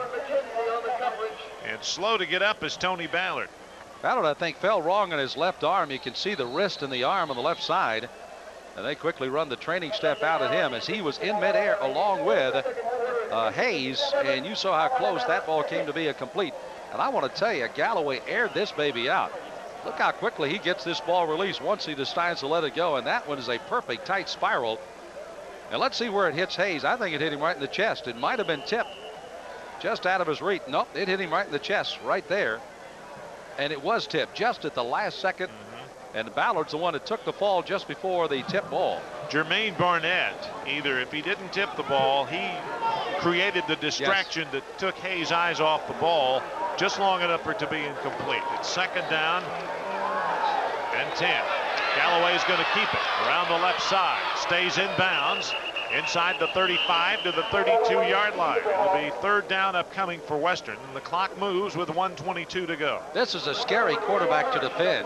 The linebackers don't know if they need to drop into the pass patterns or to hold in the line of scrimmage and watch for the option. That time they held on the left side but opened up the right, and Kenyon took advantage of it for a few more yards. Western Carolina to the line. One running back. That's Harold Hines, the fullback. Galloway, quick drop. It's intercepted. And he's got room to run down the sideline. Mike Collins picks it off, his third interception of the year. And with 51 seconds and a couple of timeouts left, the Mocs are in business. Well, a very well-timed interception here. Galloway hesitated. He looked for his first receiver. That was covered. Elected to go to the outside. And this covers a lot of side weight passing, and that's the one thing you want to do. And an excellent interception. And watch as Galloway finally catch up with him. Almost a late hit as Collins watches he jukes himself out of bounds, and boom, right there. No, he did catch him in bounds. A clean hit by Galloway. But again, that ball covers a lot of ground sideways and not up the field, and it gives Collins a lot of room to get it. And he had a golden opportunity for 6, but Galloway spoils that. But they still have time to score. Mocs have a couple of timeouts and 51 seconds to work with. Kenyon Earls gets away from one man, but not two. Making the tackle for Western Carolina is Jim Tully, the left tackle who just recorded his 4th quarterback sack of the year. He also was the young man. Remember the 4th down play they had back earlier? And he's the one that got in and once again decked Earl, and he does it once again. His first year as a starter as a senior. And right now with his 4th sack of the year, and a big one here as it throws back UT Chattanooga. Let's take a look at some other scores. Georgia beat Kentucky today, 33-28. Dogs might be putting things back together. South Carolina blanked Vanderbilt 22-0. Arkansas State losing but hanging tough with Mississippi State 15-12 in the 4th. Look at this. Ole Miss leading Alabama 7-6 in the 2nd quarter. Clemson beat East Tennessee today. That's a final. And Georgia Southern all over VMI 57-0. Citadel losing to the Air Force 28-0. That's in the 3rd quarter. Boy, Georgia Southern's putting it together. Yeah, you made mention this may be one of the better ball clubs that Tim Stowers has had at Georgia Southern. Certainly in their first year of competition it is. But he won the title right after taking over for Irk Russell in 1989, and he may be well on his way of re-emerging as a team to beat in 1AA again. Such a great program that Irk Russell built and Tim Stowers has carried on. Trust me, Irk Russell is still overseeing a lot of things over there. Kenyon Earl, 2nd down, lobs it down the sideline, intended for Terrell Owens. Out of bounds, incomplete. 3rd down for the Mocs. Clock stopped now, 39 seconds left. Herb Streeter defending for Western Carolina. You know, Streeter's had a nice game tonight. He's not only dropped into the flats, he's covered the option on either side, and has done a good job because he is not one of the swiftest people you'll find at the cornerback spot, but he has made up for it here by having good reaction time. Very, very good job today by Streeter for Western Carolina. The Mocs need to get it about 15, 20 yards further in to set up a field goal for Simpson. It's 3rd down. Kenyon Earl rolling to his left, getting away, throws the pass, incomplete. Almost grabbed by Acree at the 5-yard line. So it'll be 4th down upcoming. The officials did an excellent job when Earl started running out of the pocket and comes to the sideline. The officials were right on the line of scrimmage and marked it that he did let the football go about a half a foot behind the line of scrimmage, just barely made it a legal pass and just barely missed being 6 points here for UTC. Tony Ballard, who we thought injured his wrist a moment ago, injured his shoulder, so he's out. A field goal, Rod Godoy is going to attempt it. Holcomb will hold. It'll be a attempt from the 43. It's a 53-yard attempt. Godoy got some foot into it, but it goes wide left. A 53-yard attempt is short. 26 seconds to go in the first half, and Western Carolina holding on to now a 17-3 lead over the Moccasins. Looked like one of your hooked 3-irons there, Randy. He had the distance on it, though, but just hooked it to the left. That would have been a big morale booster for UTC. Not getting the 6, but do have an opportunity to add 3 more, but they don't get it. I would assume that Western here, rather than gamble, as they did last time, will just try to run this 26 seconds out. Maybe see Galloway go to a knee here. Nah. This is Galloway. Make it interesting, right? Catamounts leading it 17-3, 26 seconds left. Galloway. No, they're going to run the ball. Oh, and a big hole opens up for Tim Johnson. Scoots down that left sideline. Finally bumped out of bounds by Jermaine Barnett. If you're not careful, Western will be in field goal range here in just a moment. They will indeed. A nice little opener over the left-hand side. Got some excellent blocking on that left side. And watch again as they fake up the middle. Then they hand off, and it's just simply a sprint to the outside, and nicely done. As Johnson found the opening, got a good block downfield, and he got it from Hayes. And then he does the rest before he's finally unceremonially blocked out of bounds there once again by Barnett. It's at the 36. Galloway dropping straight back. Good protection. Sideline pass incomplete. In and out of the hands of his tight end, Andrew Jordan. So it'll be 2nd down and stops the clock with 11 seconds to go. First half. Ray Marsh defending for UT Chattanooga. Johnson saying, darn it, I dropped my name in the paper there. I had a pass and I just didn't hang on. Western face now 2nd down and 10, the 36-yard line of UT Chattanooga. For a field goal attempt, they probably have 1 play left to set the field goal up, and they need about 10 to 15 more yards. Galloway dropping back. Now has some running room. Pass beautifully broken up by Jermaine Barnett, who came out of nowhere to bat the pass away that was intended for Kyle McNeely of Western Carolina. You know, Randy, one of the things they talk about when college players go on to play the pros, it's not so much how much speed you have, but your reaction time. And Barnett showed you exactly what we're talking about, reaction time. He is there in perfect position and lunges a good acceleration step to knock it away. And a nice play.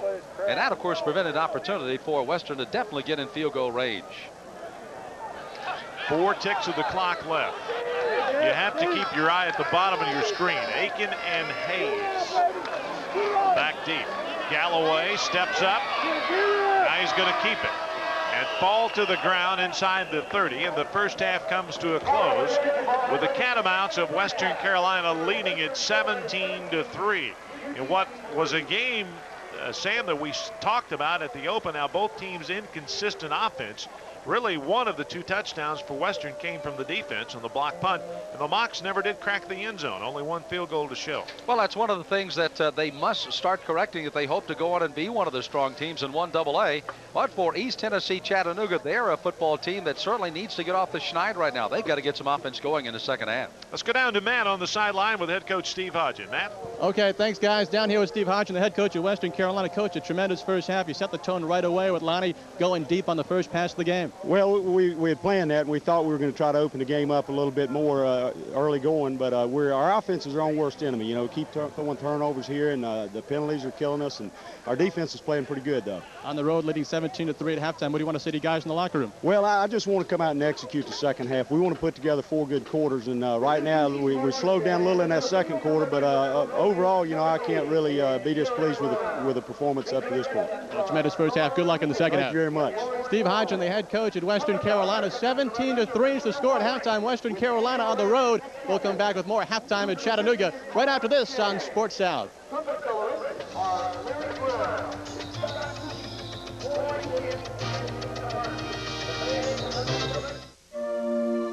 Every golfer knows the rule. Play the ball where it lies. Nice job, man. When you visit South Carolina, you'll see just how enjoyable it can be to play by the rules. Over 200 courses and weather that invites you to play all year round. For your free South Carolina golf guide, call 1-800-872-2102. You know, the closest thing I ever tasted to my mom's biscuits are Hardee's biscuits. Made from scratch. Big, fluffy, and buttery taste. Just like I like them. Just like Mom's. Sausage biscuit, biscuit and gravy, or cinnamon raisin 2-pack. All just 99 cents. Oh, yeah. Biscuits don't get much better than this. Are you sure you don't know my mom? Oh, get on out of my kitchen, girl. Just like my mom. Are you ready for some real food? Hardee's. In 47 BC, Cleopatra herself rented the very first luxurious caravan from Thrifty for a mere bag of sand. Today, Thrifty Car Rentals still offers historically low rates on caravans, this time on Dodge caravans. Simply check your phone book for the Thrifty location nearest you. Fact is, Thrifty's been renting cars at low prices and giving royal treatment since the very beginning.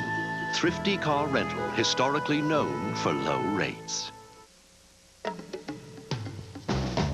Sometimes I dream that he is me. You got to see that's how I dream to be. A dream I move, a dream I groove. Like Mike, if I could be like Mike. I'm gonna be like Mike. Like Mike, if I could be like Mike. Be like Mike, like Mike. If I could be like Mike. Welcome back out to Chamberlain Field. It is 17-3 at halftime as Western Carolina on the road is trying to spoil homecoming for the Mocs of UT Chattanooga. I'm Matt Swear at it again Welcome back here at halftime. It's been a tremendous first half if you're a Catamount fan, as they're on the road. They set the tone right off the bat as Lonnie Holloway, the quarterback, went to Hayes for a 61-yard bomb on the opening play of the ball game. That set up a 22-yard field goal by Rusty Russell. There's been some kicking problems for both teams this week. Russell won the kicking duties for Western Carolina, and he converted on his first one. The Mocs would then come back and played pretty good on defense, but then a fumble that led to another touchdown. The fumble was recovered by Darnell Brinson of Western Carolina, and Mark Howell went in for the touchdown with 6:25 remaining in the second quarter, and it was 17-0 Western Carolina. But then a late field goal made it 17-3, and that's where we stand at halftime. We'll come back with more after these messages at 17-3 Western Carolina here at Chamberlain Field in Chattanooga.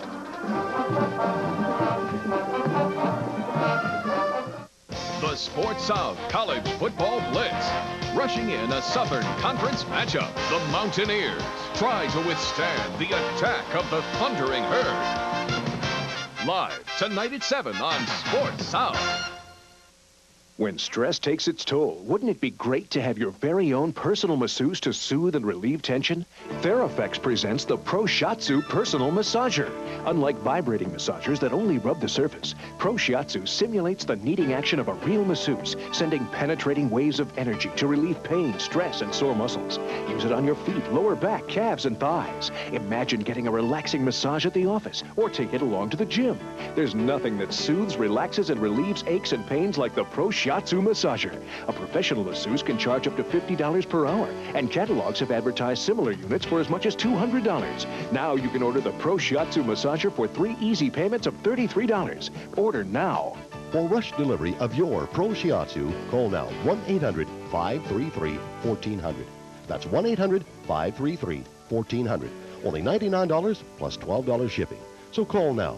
1-800-533-1400. It's a prime turf shootout in the SWC. The Red Raiders go ballistic with a Hall to Hill connection, but the Longhorns bring out the big guns and Brown in your face. Texas Tech at Texas next Saturday on Sports South. This college football telecast on Sports South is being brought to you by your Thrifty Car Rental team owners in the Southeast.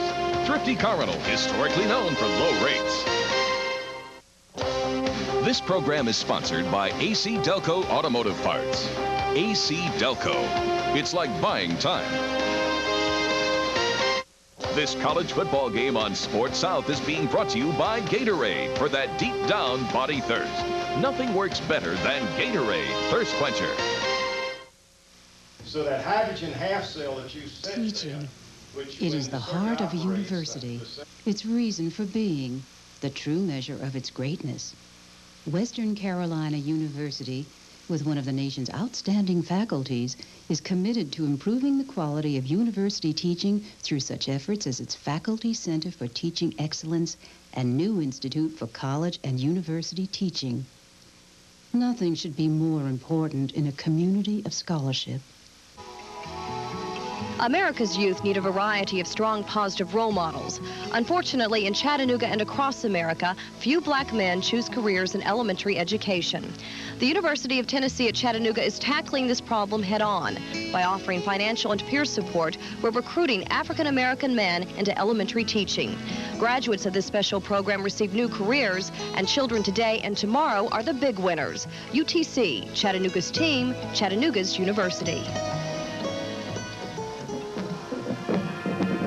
Welcome back at halftime. There's your score. The Catamounts lead 17-3. Matt Swerat back here at Chamberlain Field. And now I'm joined by the Chancellor of UT Chattanooga, Dr. Frederick Aubert. And thanks for joining us. And I know you're just back from Czechoslovakia, a tremendous trip for you. But it's a gorgeous afternoon back here in Chattanooga. Homecoming. And let's talk a little bit about the new era of football here. Tommy West, your new football coach, coming in today 3-3. I know you're excited about him. Very much so. Tommy and the staff that he's put together really represent a new era for UTC football, and we're all behind him and expect great things out of him.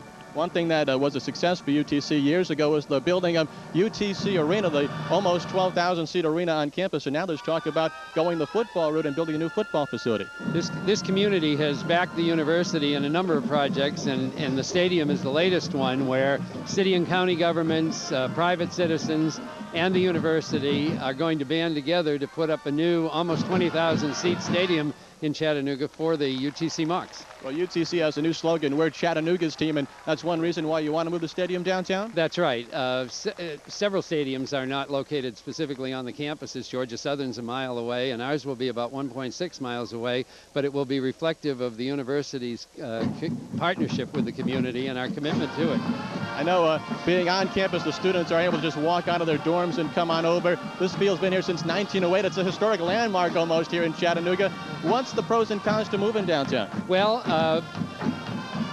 85% of our students don't live on campus, so they have to commute to Chamberlain Field, and we don't think that they'll mind commuting to the downtown areas at all, and that will free up land on the campus for academic buildings and expansion, and demonstrate a community commitment on the part of the university. We also will be able to play soccer as well as football in the stadium, which we can't do here because of the size. I know one thing you're very excited about is Coach West is talking about the academics. You want to really stress academics in your athletes as well as the students in whole. He is very much attuned to that. We want student athletes, not just athletes here, and we've told him.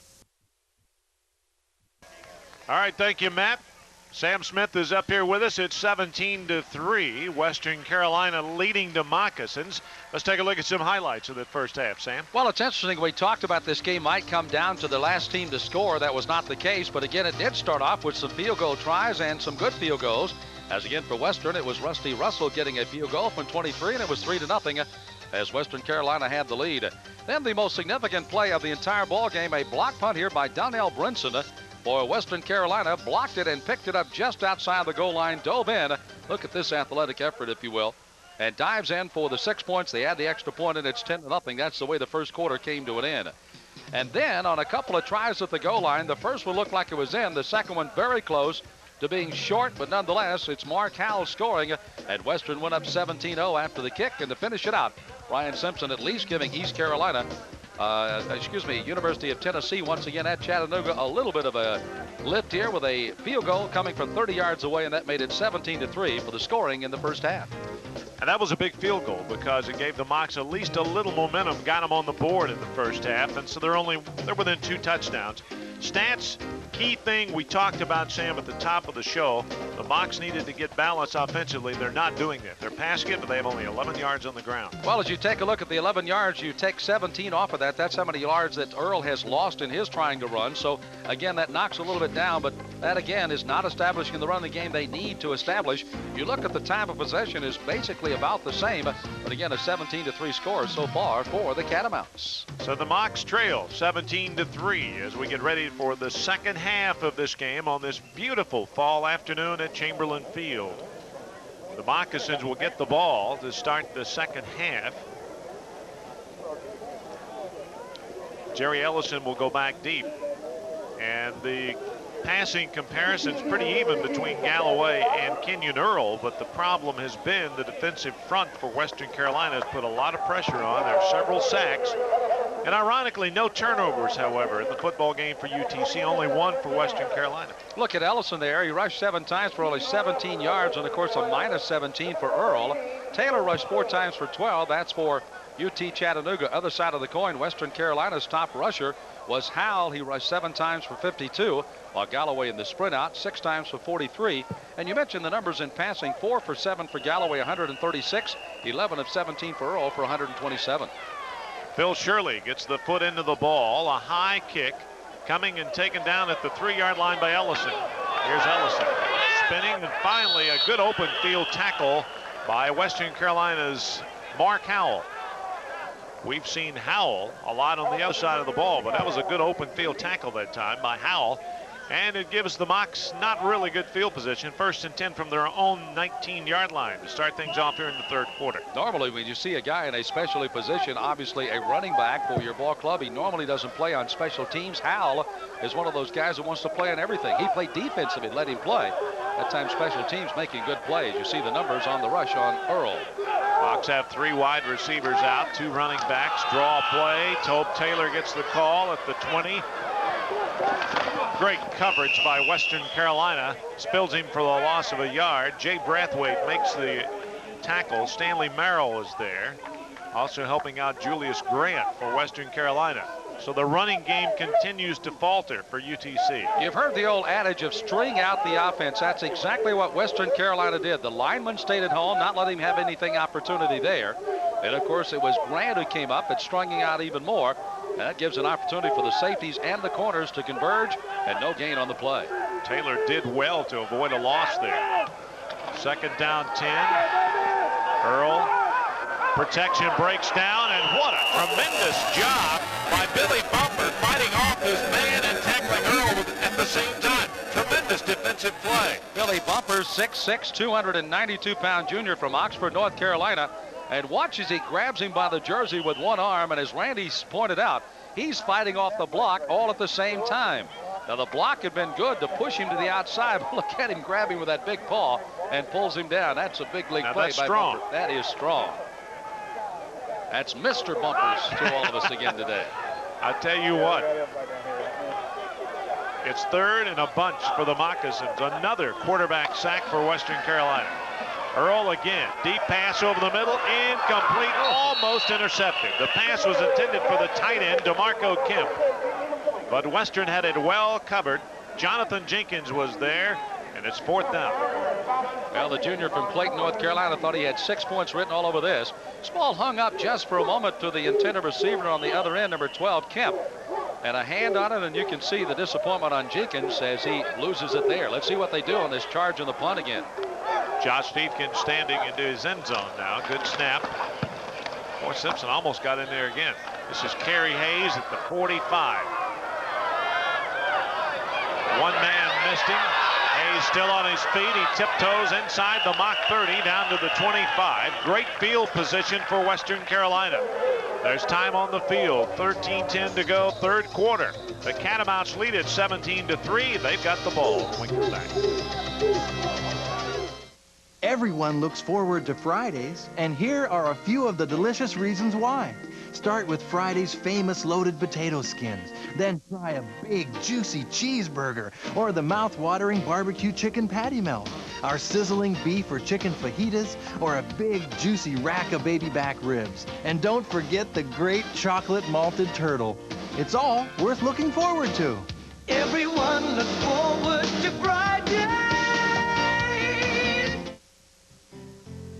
As a metropolitan university, the University of Tennessee at Chattanooga serves a region alive with economic and cultural development. Boasting a faculty and administration dedicated to teaching and research, UTC offers more than 100 bachelor's and master's degree programs. And as our world changes, UTC graduates can be assured that they're prepared to meet new challenges.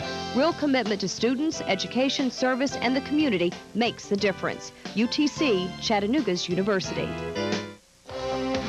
This program is sponsored by GMAC Financial Services, the expressway home. This program is sponsored by AC Delco Automotive Parts. AC Delco. It's like buying time.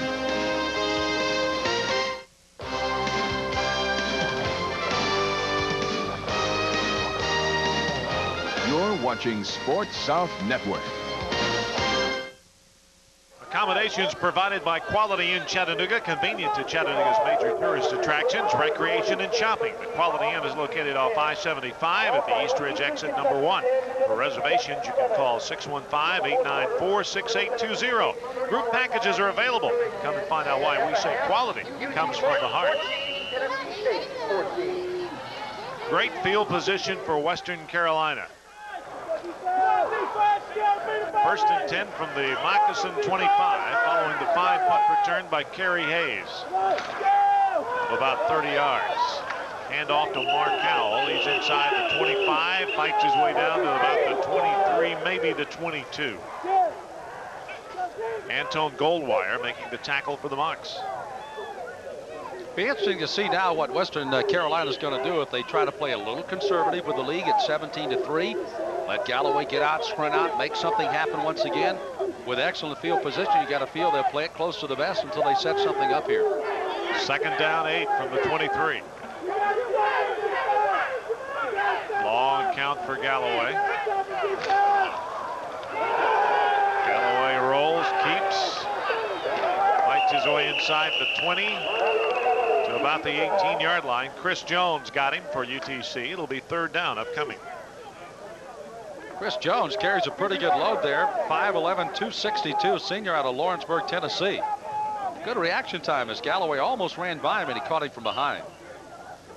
It'll be third down 4. Clock is moving with 12:02 to go in the third quarter. Still a lot of time for the Mocs, but it's slipping away as long as Western Carolina's got the ball in their hands and driving, which they're doing now. 3rd and 4. Galloway rolls to his left, keeps. Got the first down. Inside the 10, it'll be first down and goal to go for the Catamounts. Tyrone McKenzie knocked him out of bounds, but not before he picks up the first down.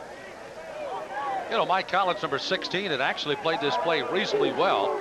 And again, a little juke step just at the line of scrimmage there once again by Galloway. Took him out of position. He slipped on the turf. Allowed Galloway to gain some more yardage, but they had actually defended that pretty well despite the fact they gained some yardage on it. And big yardage.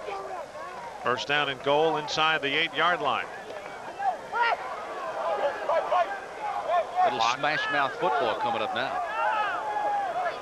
Full house in the backfield. Western just may try to punch it in. Galloway keeps it. Galloway spins inside the 5 to the 3. A second and goal. Ray Marsh make the tackle for UTC. You know, that was not worthy of certainly looking at it as a replay, but certainly as you saw the end of that play and the very knowledgeable style that Galloway has, he knew he was hit. What he does, he kind of pivots around if he can with the defender right on top of him and then forces him to push him ahead rather than drop him right there. Very knowledgeable player and a very, very intelligent young man that's carried this offense very well for the Catamounts this year. Second down goal from the 4.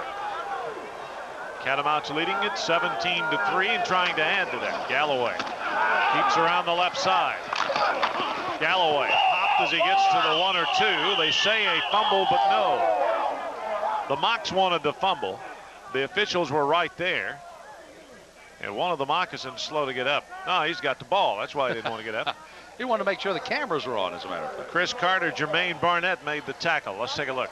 Let's see if the ball comes free. Again, that great freeze option they run. You see the stacking up in the middle. Galloway does have the pitch man, but then hung on. The ball, couldn't see it on that angle if it did come free. If the ground created the fumble or if he got a pretty good shot had it come loose, but again, we couldn't see from that angle. It's 3rd and goal. Officials right on top of the play, though, to make it no fumble. 3rd and goal just inside the 2. Here's Galloway again, sprinting out, looking to throw, touchdown. But a penalty marker dropped.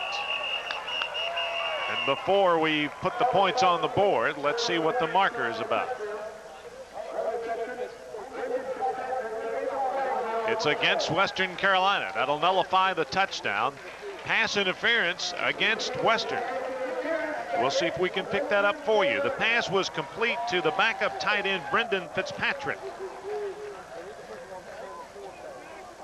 And they're talking it over with Western Carolina, but it's not going to do them any good. That's going to cost them some yardage and that touchdown. That's a big boost for the Mocs right here. It is indeed, as a Catamounts flooded the zone and then ran the tight end just down the end of the end zone. Let's pick up the call.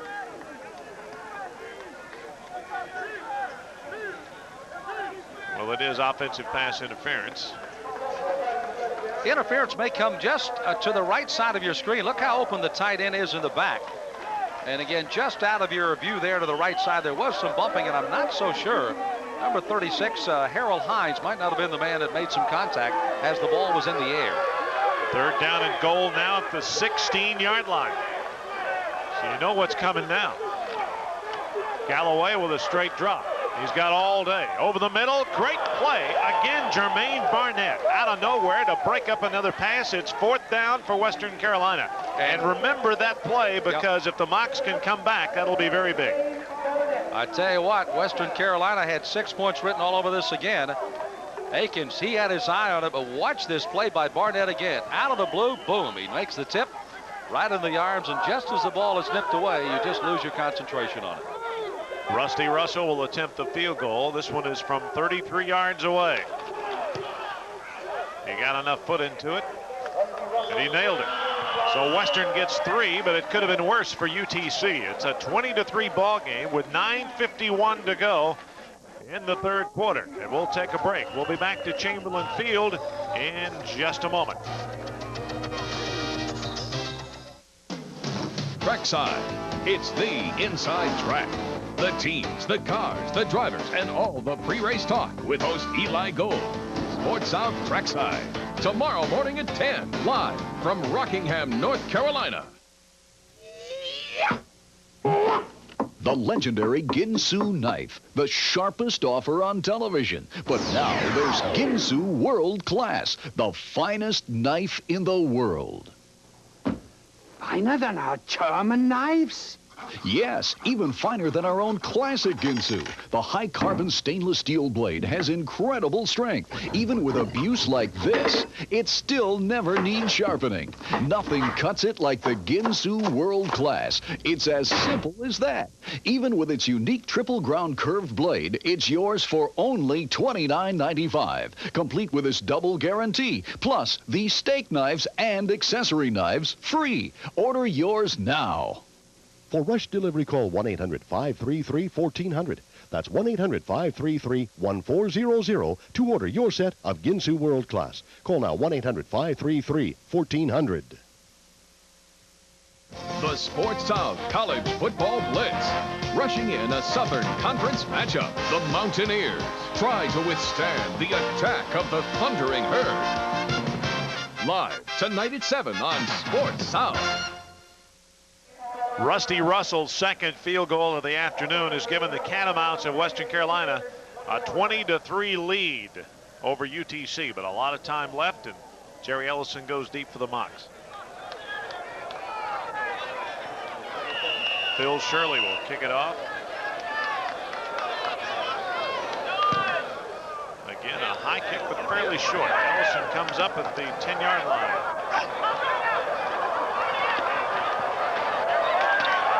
Penalty marker dropped as Ellison scoots around the left side, fights his way past the 30. May have been a clip. We'll see. Phil Shirley, the kicker, and on the stop for Western. Very interesting return there. Once again, Ellison gets 3 of his blockers right in front of him, kind of anticipating which way that they're going to go. And Western Carolina just covered it extremely well. And then a penalty goes on UTC, however. But again, a rather interesting run back. And a strategy played here by Tommy West and the Mocs. And a block below the knees coming up.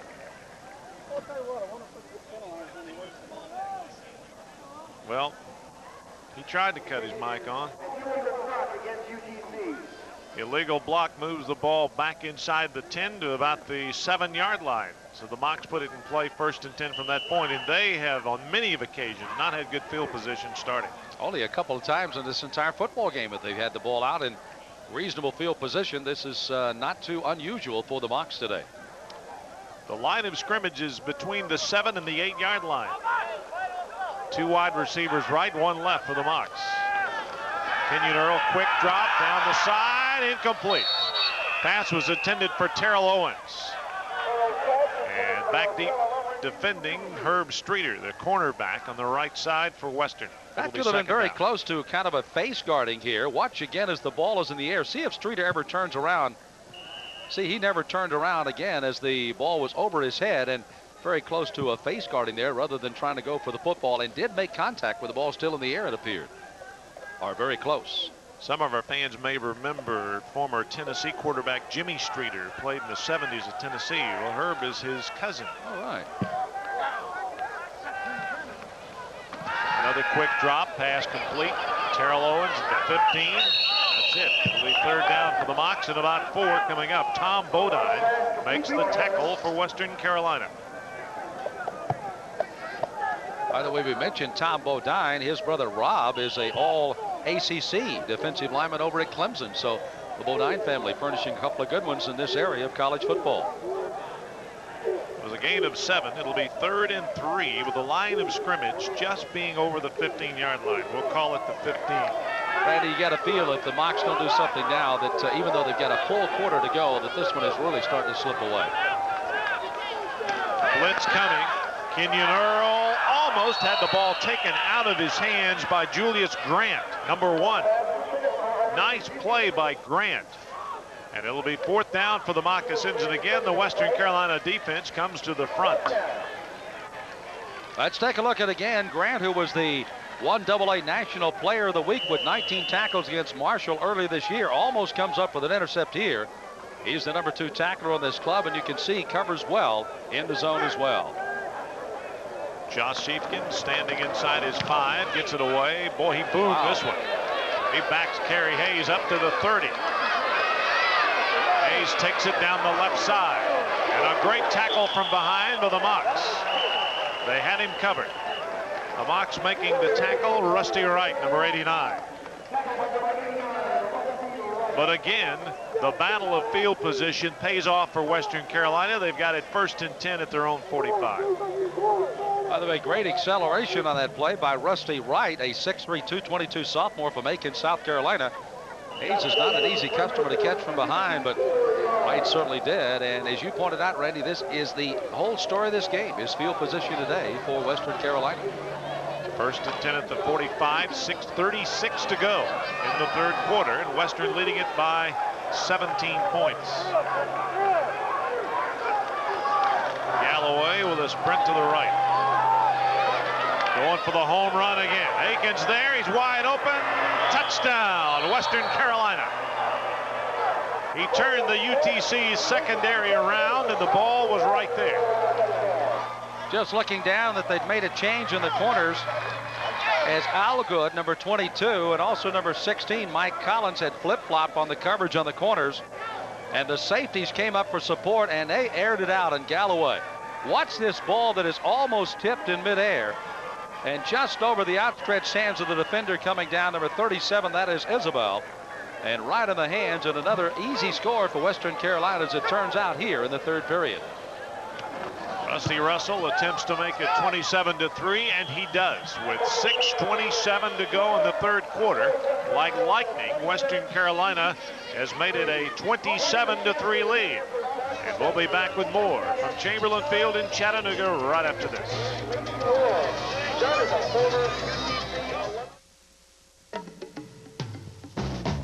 Sometimes I dream that he is me. You got to see that's how I dream to be. A dream I move, a dream I grew. Like Mike, if I could be like Mike. I'm gonna be like Mike. Like Mike, if I could be like Mike. Be like Mike, if I could be like Mike. In the year 6, the vacationing Ben-Hur and his family, Marcia, Lucy, and Ben Jr., rented the first family-sized chariot from Thrifty for just a few pluribus unum. Today, Thrifty offers outstanding service and roomy minivans like the Dodge Caravan at 81 neighborhood and airport locations throughout the Southeast. Simply check your phone book for the Thrifty location nearest you. Fact is, Thrifty's been renting cars at low prices since the very beginning. Thrifty Car Rental, historically known for low rates. Every battle starts with a war fought from within. Matched by the physical skill. KO, the championship dream. Second place is reserved for the losers. Because the last man standing when the final bell rings is the winner. Fight Night. Live from the LA Forum, Monday night at 11 on Sports South.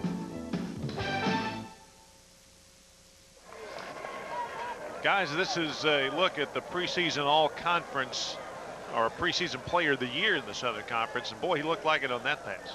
Well, when you talk about receivers of Hayes, McNeely, and Aiken, sounds like a law firm, but they are now holding court against University of Tennessee, Chattanooga. And again, Galloway airs it out at Aikens with a rather easy 55-yard reception for another score. Simpson, or rather, Shirley will kick it. He kicks it away from Ellison. It goes out of bounds. So we'll get another kick from the 30-yard line this time. 27-3 your score. Western Carolina comfortably in front now. The Mocs have the passing game to get back in it, but you know, if they peel their ears back and come after them with not much of a running game, Boy, you talk about ball control right here. 8 seconds. One play, 55 yards. Galloway to Aiken for the touchdown. Ball kicked out of bounds. They bring it to the 35. So this may be the best field position, certainly in this half, that UT Chattanooga has enjoyed. First down at the 35. Mox take it from that point. I'm sure Tommy West just loved to see the ball anywhere other than inside the 10, which is where he's gotten it most of the time. Twin receivers, right and left. Lone setback behind Kenyon Earl. Great catch. Pass was right there. Derek Hall made the reception. Stanley Merrill the tackle for Western Carolina. It's the first down for the Moccasins. Again, this ball was not all that well thrown. It kind of wobbled on him a little bit, but again, you had to hear the footsteps, and indeed, Hall came back to pick it off here and get the good reception, as again, they give Earl some good time to throw. He got in midair, and you know somebody's going to crack you from behind. Merrill was there, but he concentrated, did Hall, and makes a nice reception. That's what they need right now. Gain of 12 on the play. First down at the 47. Earl again dropping straight back. Lets it go deep. Has a man there. Did he get it? It's intercepted. Jonathan Jenkins went up for the ball. So did the Moccasins receiver. The intended receiver was Jerry Ellison, and it was Jenkins who came down with the ball. As we take a look at this play again, it was good protection for Earl. It held for just enough time to throw something underneath. He didn't have enough time to go that long and had to release it just maybe a second too quick before he was hit in the backfield. And watch him get hit from behind here as they made the rush. And coming up strong for Western Carolina is number 40 that time. That is Lucas. The hit was made and the ball just hung up, giving the defender an opportunity to get back and pick it off. And the defender there being Jenkins. Western gets it back, 1st and 10 from the 10. Harold Hines, the fullback, fights his way out to the 15 for a gain of 5. Stephen Alston makes the tackle for UT Chattanooga. It'll be second down. Mark it out to the 15. Clock rolls now with, I believe that's a minute 34. I'm not sure. Is it 7:34? Sun is shining so brightly on that scoreboard there. It can't be 7. I thought the last score came at 6:27. Yeah. We'll see. We'll check. Galloway, delay, first down. Johnson crosses the 20 to the 23. Tim Johnson, the ball carrier. First down. Matt Green makes the tackle for UT Chattanooga, but Western now beginning to grind out the yardage and eat up the clock. Well, the Sports Network National Player of the Week for this week, Tom Bodine from Western Carolina. Great game, 12 tackles, and he blocked not 1, but 2 field goals to help his team beat East Tennessee by 1 last week, 25-24. Great performance by Bodine. By the way, he averages 13 tackles per game. 78 total hits coming into this one. Johnson, great block, first down. Johnson to the 40. To the 43, another first down for the Cats. Jermaine Barnett makes the tackle. Young Tommy West, the head coach for UT Chattanooga. This is going to be the most difficult time for him. They've had their ups and downs. Last week was disappointing in letting VMI come back and get the victory on them and running right over the top of them. Trying to keep your ball club up when you're down by the score of 27-3 and keep playing hard when you've got a team like Western that seems to be shifting into another gear. It's very difficult on that sideline right now. There's a look at Tim Johnson from Hartwell, Georgia. This Moccasin team has been hard to figure out. If they can't turn this thing around, as Galloway sees the game clock running out on him, he calls timeout. Unless the Moccasins can turn this around quickly, for the first time this year, they will have 2 losses in a row and drop to 3-4, under 500. The Mocs have never been under 500. They've been at it a couple of times, but never under 500 this season. It was interesting to see that both these clubs came in winning a game, losing a game, back and forth for the 3-3 records. It's also interesting to note that it's certainly the standings at the top of the pack with Western Carolina, with Georgia Southern having already won this afternoon to go up 5-1, and Western Carolina hoping to join them right behind them at 4-1. And Marshall playing later tonight right here on Sports South. They will play host to Appalachian State, another Sports South Southern Conference football game. That one, of course, at Marshall. Let's take a look at some other scores from college football. Georgia wins a big one at home today, 33-28 over Kentucky. South Carolina blank Vanderbilt. That game in Columbia this afternoon.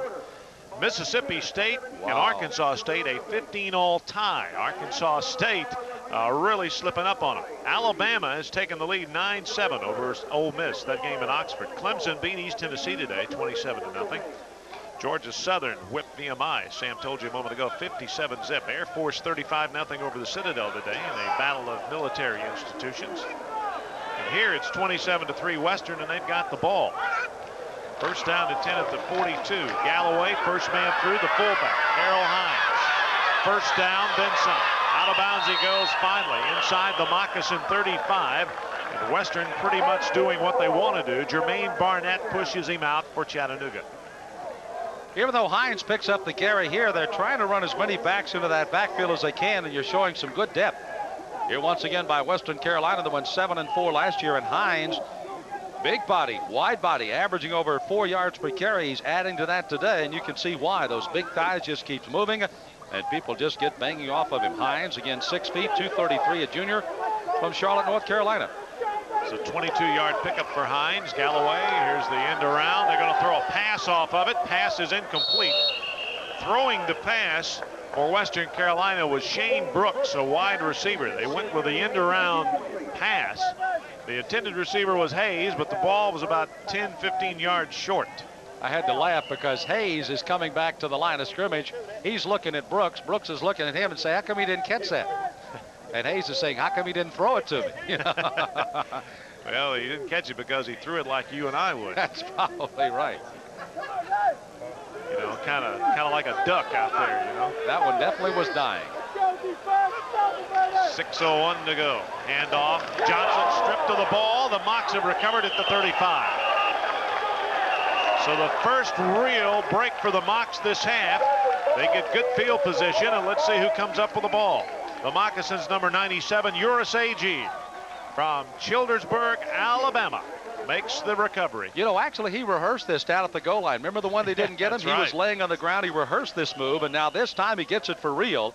And a good stick at the line of scrimmage, and the ball comes loose. Matter of fact, the stick made at the line of scrimmage again by number 51 and came in and made the stop, and that is Callaway, who's had a good game here for the Mocs.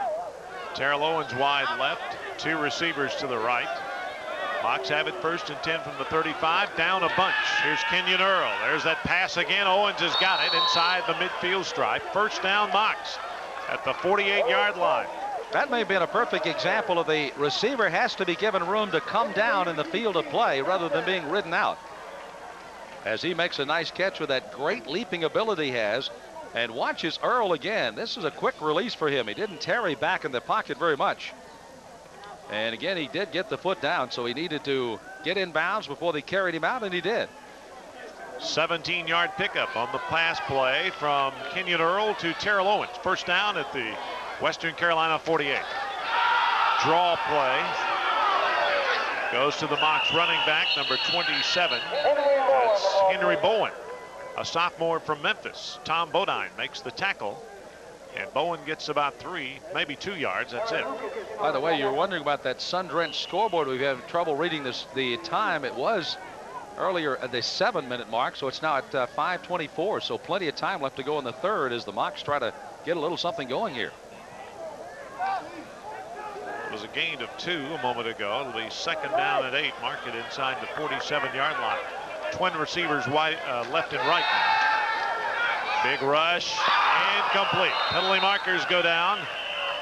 Julius Grant almost had that one picked off with clear sailing to the end zone, but he couldn't hold it.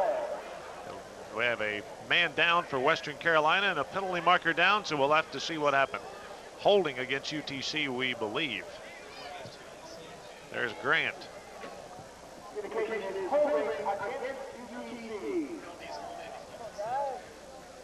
Nothing official yet, but the Moccasin players, while the Western Carolina players being attended to, said it was holding against the Mocs, so that'll hurt. Don't like to guess with a player down. It appears to be number 91, Tony Johnson, is down. Western Carolina had a great offensive team coming into this ball game. The Catamounts were averaging a lot of yards, but not a lot of points. Holding on the offense, 10-yard penalty. Repeat, second down. So that'll be second down and about 19. So we back it up into Moccasin territory at the Mock 43. By the way, Johnson off the field in his own power. He had trouble with his lower back early in the season, has just started to recover. Two-time All-Southern Conference performer, Tony Johnson, up and off the field at his own steam for the Catamounts. Mock's faced with second and very long. About 19, as a matter of fact. Kenyon Earl. This time got good protection. Pass deep. Caught by Derek Hall. First down at the 25-yard line. Jay Brathwaite made the tackle. And the Mocs are still moving the ball. It's at the 24. Key to this whole play is the protection. Again, they're giving Kenyon Earl. He's being able to stand back in the pocket. Look, no white shirts around him anywhere. Gave him plenty of time to stand up, throw that spiral. Nicely done. Good pattern run, and they have a long reception for the Mocs. And they're back in business. And again, time to go in this third period. That one goes 33 yards on the pass play to Derek Hall. Draw play. Bowen lowers his head, gets inside the 25. Not much else. As the Mocs again go with a draw. It'll be second down. Bryant Wiley makes the tackle from his nose guard spot for Western Carolina. Bowen must have said that the cavalry was coming, but he hadn't seen him yet. He was out there on his own and had nobody blocking for him as he was on pretty much of a naked rollout there after getting the handoff. A little delay and nothing happening on the outside. 4:02. That's the time remaining here in the third quarter. Second down, 9.5 for the Moccasins. Earl, pass incomplete, almost intercepted. Intended for Terrell Owens and dropped. Defending was Jonathan Jenkins. Now let's go down to Matt Sweerat on the sideline. Matt? Okay, fellas, I'm down here now with John Fulmer, who's the Assistant Dean of the College of Business here at UTC, one of the more respected programs in the South. And I know you've had some national recognition lately. Tell us about that and some other projects you have going. Well, I'd like to talk first about the Department of Accounting and Finance. One of our students was one of 7 in the nation to receive a scholarship from the Institute of Management Accountants. Another one of our students was one of 20 in the nation to receive a scholarship from the National Association of Public Accountants. Another one of our students in the last couple of years was one of 13 finalists in the nation for National Co-op Student of the Year. 2 of our students won first place in the nation for the Institute of Internal Auditors competition. Our Accounting Honor Society, Beta Alpha Psi, was awarded one of 2 superior chapters in the state of Tennessee recently. So we've had a lot of recognition at the national, local, and state level. For the School of Business, we've, within the last 2 years, started an executive MBA program. We took that group to Japan this past summer. In our regular MBA program, we're offering health services courses in accounting, finance, marketing, management, and economics. There are about 1,200 schools of business in this country. Only 20% of them are accredited by the agency that was established by Congress to accredit schools of business, and we're one of those 20. We're in that 20%. You're never satisfied with what you're doing, but we feel very comfortable about the opportunities we're offering for our graduates and undergraduate students here at the university. Well, congratulations on your success, and well, enjoy the second half. Thank you very much. John Fulmer, the Assistant Dean of the College of Business here at UTC. Let's now go back up to Randy. All right, thanks, Matt. 3:23 to go. Timeout on the field. The Mocs want to talk about it, and naturally, with a 4th down and 7, you're down 27-3. You got to go for it. You got to roll the dice. It's just on what you want to try to get. You want to get the first down. You want to go for it all. That's the play they're trying to dial in right now as they look on homecoming day here in Chattanooga. You know, not to make excuses for receivers, but early on, you may recall a pass thrown over in the left flat over there. Number 88 was Owens. Had to actually look back into the sun. And as the ball got to him, I think he just picked up the sun and the ball at the same time. And that ball was well thrown. It was in his breadbasket, but he just literally, I don't think, saw the football after it reached him. Big play coming up for the Mocs as they try to stay in this one now. 4th and 8 from the 22-yard line. Kenyon Earl, the quarterback. A lot of pressure. He gets away. Dumps the pass down into the end zone. He's got it. Derek Hall touchdown. Big play for the Mocs as Earl goes to Hall for the score. Well, we wondered if they were going to go for the first down play or would they go for it all. That was answered there. It might have been created, however, as Earl was flushed out of the pocket. Look at the pursuit coming from the backside as, again, the linebackers, the lineman frozen with the option. And then Earl uses that athletic ability to get on the outside and throws a pass on the way he likes to run to the right. And it's right on the money with Hall making the reception in the end zone. Big play for UTC. Simpson's extra point is good with 3:15 to go in the third quarter. It's Western Carolina 27, UT Chattanooga 10. Big play for the Mocs, and if they can somehow use this momentum to their advantage, stop Western Carolina, get the ball back, we've still got a ball game. Here's another look at the touchdown pass from the ground level to Derek Hall. Pretty open there, and the fact that, again, I think even Western Carolina had expected for him to go something short. And again, being flushed out of the pocket, it allowed the receivers who wisely worked themselves up the field. You can see another receiver, Owens, coming into the picture as well, as he was working up out of his normal pattern, and Hall was there for the TD.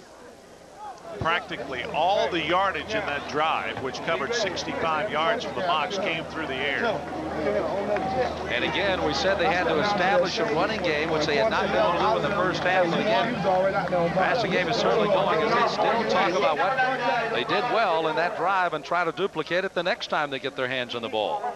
One thing you have to be aware of here is that gentleman standing right there, number 3. You don't want to let him return one all the way, especially, but you don't want to let him get his average even of almost 40 yards a carry. You want to keep the battle of field position even for the last few minutes of the ball game. High wobbly kick taken by one of the up men. This is Western Carolina's Craig Aiken, the receiver, around the right side. Good return out to the 35. And Derek Hall, who caught that touchdown pass a moment ago, made the tackle for the Mocs. So good field position, but not great field position, as Western has been accustomed to in this game. And the Catamounts put it in play now. First down and 10. And I believe we have a penalty or something to discuss here. Penalty on UTC's side of the field, may have been offsides.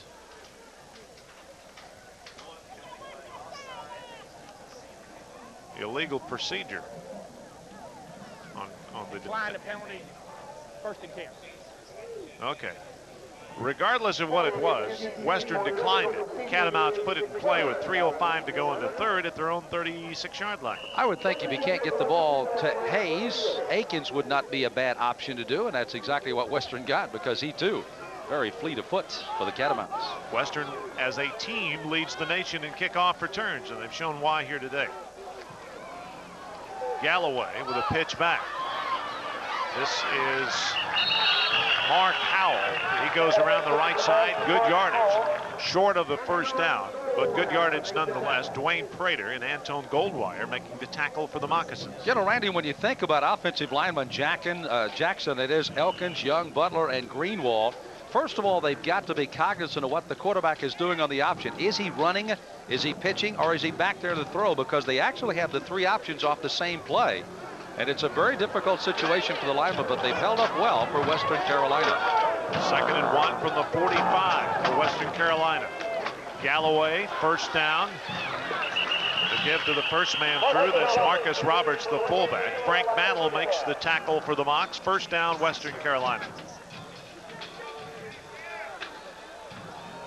And we mark the ball into UTC territory at the 48. It'll be 1st and 10 from that spot. You know, the biggest cheerleaders for the Mocs right now is the offensive unit for them, saying, come on, defense, give us one more shot at getting another score before the end of the period. That way we get the final 15 minutes to catch up even more. The Mocs got the ball by way of a turnover a moment ago. Marcus Roberts spins and fights his way for 5, maybe 6 yards. Goldwire makes the tackle. It'll be 2nd down upcoming.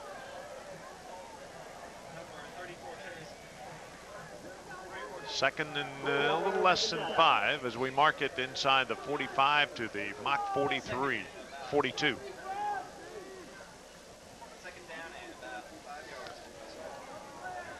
Minute and 34 seconds to go. Clock moving. Second down and about 4. Galloway. This is his field to the left. One man missed him. First down, Galloway to the 35. Finally stopped by UTCHAT. Also helping out for the Mocs, Tyrone McKenzie, number 26, from his strong safety position. Randy, it's interesting to watch this option because Western Carolina influence blocks right and then Galloway runs left, or vice versa. They influence to the right side. Look how all of the linemen are going right, and then all of a sudden they start peeling off. There's nobody out there in front of Galloway. This is his show, and he does it well. But again, influence blocking opposite the way Galloway goes is a very interesting strategy that UTC has had trouble with today. Galloway with a fake. Mocs gets some pressure on. He dumps the pass away, intended for Kerry Hayes. But the Mocs had number 26 coming fast, Tyrone McKenzie, on a safety blitz, putting pressure on Galloway. Second down and 10. McKenzie has started all 11 games last year. Number 26 at strong safety is the number 1 tackler coming in with 38 stops this year. And again, that's kind of scary when your safeties are your top tacklers, because that means the linebackers and the linemen are being moved around the football field and your safeties have to come up for support. Means a lot of 6, 7, 8 yard gains on the ground too. Or a lot of people passing against you. Second down 10. Galloway stops, fires, pass complete, short of the first down. Jordan. Jermaine Barnett makes the tackle. It'll be third. Well, I don't know if they got any skyscrapers over in Western Carolina or not, but they do right now. 6'5", 262-pound tight end right there. And that, of course, is Jordan. Reached up and snared that one. He's a big, big young man and a good target. 3rd and 1 upcoming for Western Carolina. Clock moving with 16 seconds to go in the 3rd, and a penalty marker dropped. Western may have pulled the Mocs offside. We'll see.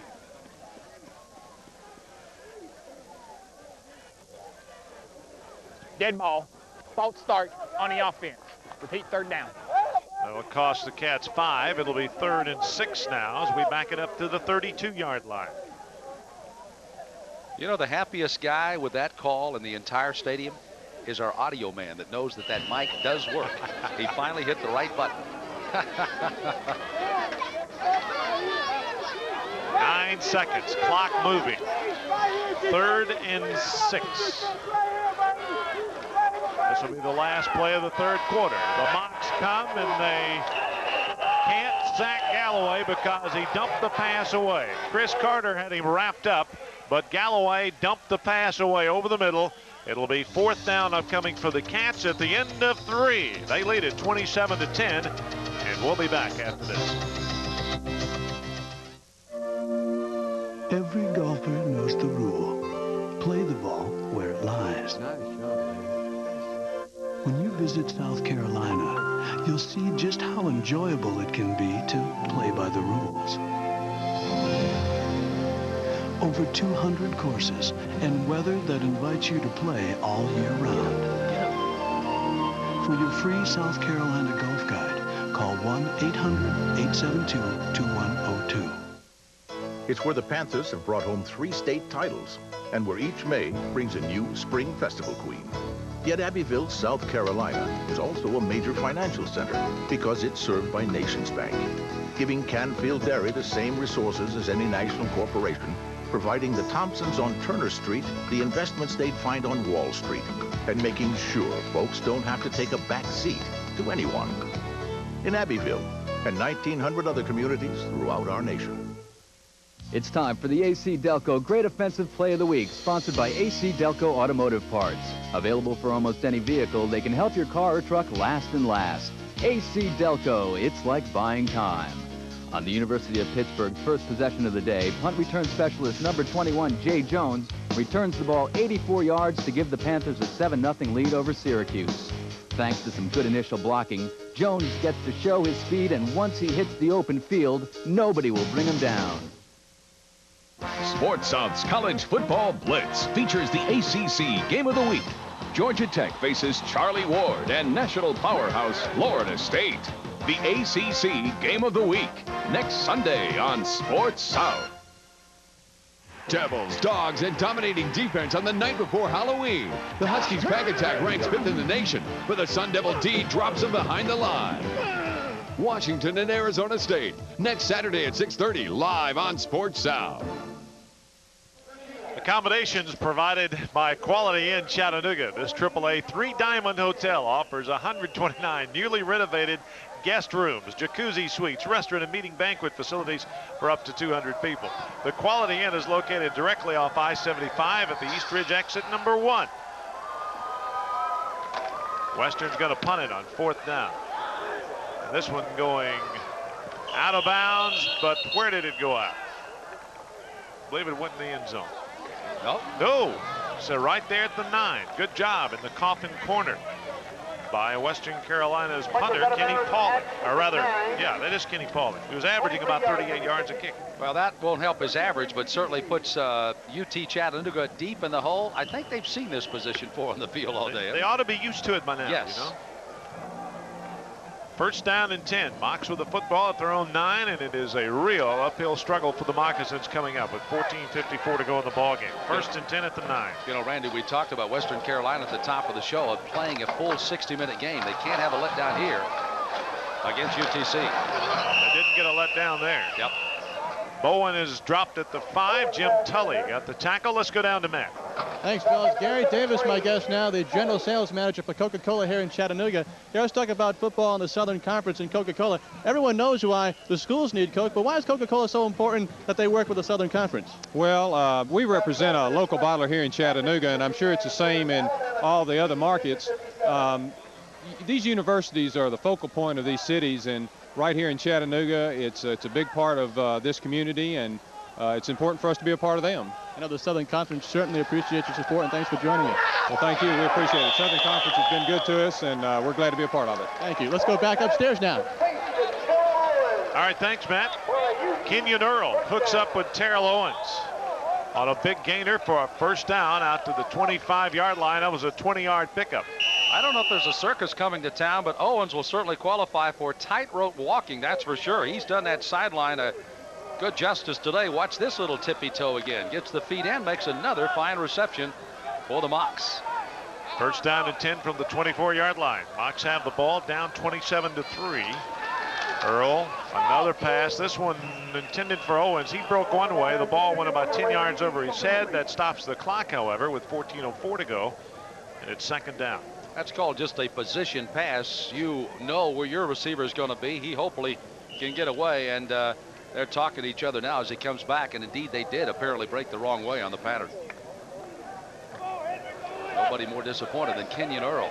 Quite a competitor here for UT Chattanooga. 27-10, his team trailing by 17. Earl, pass caught by DeMarco Kemp. He gets about 8, maybe 9 yards short of a first down. Tom Bodine there for the tackle. It'll be third down upcoming for the Moccasins. It's interesting to watch Western Carolina to see if they stay with their pat defensive secondary, if they come with a nickel back situation now. Pretty much staying with their pat people at the moment, with the linebackers, the safeties, and the corners being the same. And that's the people that right now UTC is working against. It'll be most interesting if Earl continues to throw, if we'll see that nickel back before this drive may be over. Twin receivers, right and left for the Mocs. The lone setback behind Kenyon Earl. Pass to the tight end. Rusty Wright has the first down as it crosses the 35. Bodine again on the tackle for Western Carolina. The Mocs get another first down as that clock stopped momentarily for the marking of the ball with 13:12 to go. One of the great things about watching a football game from up here in the press box on every Saturday afternoon, as we enjoy here on Sports South, is to watch how the other receivers, when he knows the ball's not coming to him, still running his route. Because what that does, it tells the defender that he's going to have to be on his guard every play, no matter if it's coming his way or not. The minute he lets down, boom, you hit the big play on him. Henry Bowen, the lone setback behind Earl as he drops back to throw again. Deep down that sideline, Terrell Owens is there. So is the defender, number 49, Herb Streeter. Streeter did get contact with Owens, but again, the rule states the ball must be catchable. Had that ball been a little further inbounds, and catchable possibly by Owens. Again, a little bit of face guarding again by Streeter, and the contact might have very easily been a call one way or the other. It could have been defense, it could have been offense. There was contact, but the ball not catchable. Second down, 10 from the 38.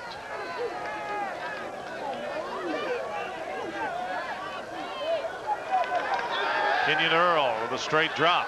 Plenty of time. Keeps it himself. Penalty marker goes down. Earl gets close to first down yardage at midfield. Tom Bodine in on the tackle, but there may have been a hole against UTC, and there is. That'll cost him some yardage.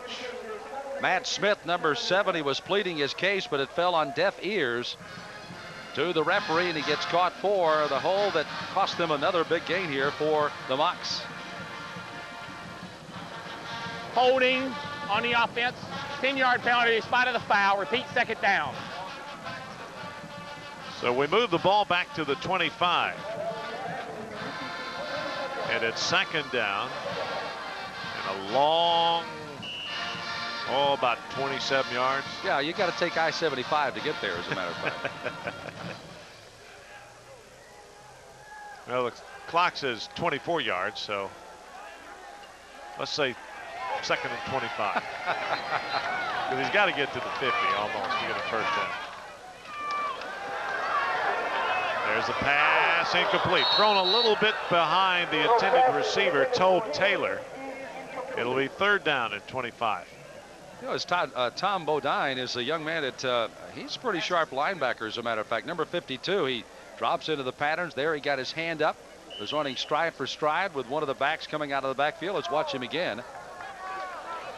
Again, Earl being given plenty of time to throw here for UTC. The pass is on the money, but there you see just a little distraction by, once again, Bodine, and prevents a reception here by UTC. Mocs again sent two receivers to each side with 12:10 to go in the ball game. Earl will drop back and throw again. Deep pass over the middle. Incomplete, almost intercepted by Herb Streeter. The pass was intended for DeMarco Kemp. It'll be fourth down.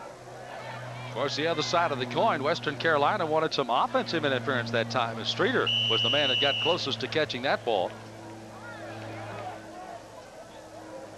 Well, with fourth down at 24, with 12:04 to go, the Mocs have not sent the punting unit in, have they?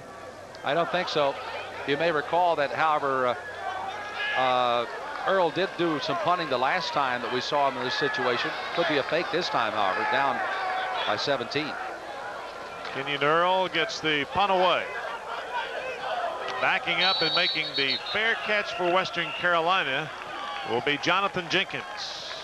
And the Cats get it again in great field position with 11:58 to go in the ball game. They lead it 27-10, and we'll be back after this. We have You know how fast your business is changing. But do you know which airline is changing faster than any other? Building new terminals. Enriching its frequent flyer program. Forming a global alliance. Making so many improvements, it can truly be said, in the history of aviation, no other airline has made so many changes so fast. And all of it's for you. You know, the closest thing I ever tasted to my mom's biscuits are Hardee's biscuits. Made from scratch. Big, fluffy, and buttery taste. Just like I like them. Just like Mom. Sausage biscuit, biscuit and gravy, or cinnamon raisin 2-pack. All just 99 cents. Oh, yeah. Biscuits don't get much better than this.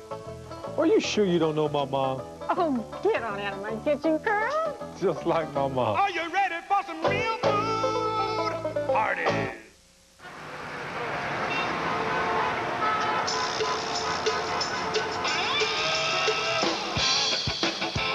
This quality time was made possible by GMAC. With financing and leasing that can be arranged for your new GM vehicle fast, right at the dealership. Because GMAC believes you should be out enjoying your new car instead of waiting for it to be financed. GMAC, the expressway home. First down and 10 Western at the 44-yard line. Some of the crowd beginning to file away here on homecoming afternoon. The Catamounts in control. Hines gets the carry. Big Harold Hines crosses midfield. Gets about 7. Stephen Alston trips him up for the Mocs. They mark the forward progress at the 49. So it'll be a 7-yard pickup. 2nd down and 3 for Western. This is the time of the game that UTC goes after the football. They definitely will try to wrap Hines up, but they're going after the football. Thought it was a good play a moment ago by Jonathan Jenkins. He had a chance to run with the football, but not taking any chances of fumble. Took the fair catch and fell on it to give his offense an opportunity to work. Johnson gets the call, breaks a tackle, and spins short of the first down. He got about a yard, maybe 2. Let's see where the knee hits. They say the knee hit at the line of scrimmage, so there's no gain. Matt Green makes the tackle. He wrapped him up at the line. It'll be 3rd down and about 3. You know, 2 players that Western Carolina, excuse me, have taken out. You got me all over the country here. Western Carolina have taken out of this game are Callaway and also Gruber. Remember, those 2 were all over the field in the first half. They've taken them pretty much out of the game with their blocking that front line. Hines, the big fullback, gets the first down, crosses the moccasin 45, and the clock will move when they mark the ball with 10:37 to go. Chris Carter makes the tackle. And big Hines. What a runner. 6 feet, 233 pounds. Nothing fancy about it. Just give him the ball and get out of his way if you're behind him. Otherwise, give him a block. Gain of 5, 1st down and 10 now for the Cats at the moccasin 44-yard line. They lead it 27 to 10. Galloway's going to throw over the middle. Great catch by Jordan, the tight end. Andrew Jordan, 6'5", 262-pound tight end, makes a great grab. But they got to say it was a incompletion. Jordan thought he caught it, and so did I. I agreed with him, but they say incomplete. Bring it back to the 44-yard line. Had his hands on it. Let's see from another angle here. Stretching out. No, he cradled it. Yep. Good call by the officials. And a good try by Jordan. Absolutely. Got a couple pretty good catches for them today. That could have been a spectacular one there. Instead, it's 2nd and 10 from the 44. Hines, a lot of running room. 1st down. Oh, he just ran over somebody inside the 30 to the 27. And Hines is just being a man out there. Tyrone McKenzie makes the tackle, but he had to have some help. Hines was looking to get over behind Fitzgerald, the backup tight end, after Jordan had gone out. Fitzgerald had come in, number 90. And watch as this is open, the opening. And again, number 90 is out on him. Look as he tries to look to his right and make the cut behind Fitzgerald's block, but Fitzgerald had missed the block, and that's the man that made the tackle finally for UTC. It's at the 26. It's an 18-yard gain. 1st down and 10 for the Catamounts now as the clock moves. Finally stopped now, and Western has called a timeout with 9:40 to go in the ball game. Western Carolina leads it 27 to 10. We'll be back right after this. Devils, Dogs, and dominating defense on the night before Halloween. The Huskies pack attack ranks 5th in the nation, but the Sun Devil D drops them behind the line.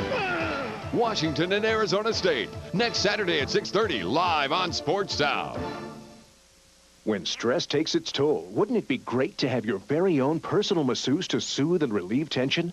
TheraFX presents the Pro Shiatsu Personal Massager. Unlike vibrating massagers that only rub the surface, Pro Shiatsu simulates the kneading action of a real masseuse, sending penetrating waves of energy to relieve pain, stress, and sore muscles. Use it on your feet, lower back, calves, and thighs. Imagine getting a relaxing massage at the office, or take it along to the gym. There's nothing that soothes, relaxes, and relieves aches and pains like the Pro Shiatsu Massager. A professional masseuse can charge up to $50 per hour, and catalogs have advertised similar units for as much as $200. Now you can order the Pro Shiatsu Massager for 3 easy payments of $33. Order now. For rush delivery of your Pro Shiatsu, call now 1-800-533-1400. That's 1-800-533-1400. Only $99 plus $12 shipping. So call now 1-800-533-1400. It's a prime turf shootout in the SWC. The Red Raiders go ballistic with a Hall-to-Hill connection, but the Longhorns bring out the big guns and frown in your face. Texas Tech at Texas next Saturday on Sports South. Western Carolina threatening to hand to this 27-10 lead. And the Moccasins have simply not been able to do the job on the ground and give Kenyon Earl any balance to work with. Hines gets the call again to the 20-yard line. Chris Jones makes the tackle, and that clock rolls at 9:29 to go. One of the things that UT Chattanooga needed to do was establish a running game with Ellison. He started running well, but keep in mind a lot of the yardage has been taken off on Earl being sacked.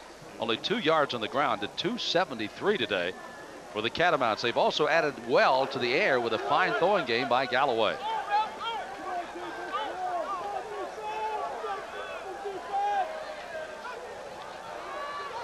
Galloway with a long count, spins to the right, gets back to the line of scrimmage. Not much else, maybe a yard. Kenny Parkman makes the tackle for UTC. It'll be 3rd down. 3rd and 4 upcoming for the Catamounts at the UTC 20-yard line. Western leads at 27-10. It's going to take a real miracle now for the Mocs to even get back in this, down 17. 3rd down 4 upcoming.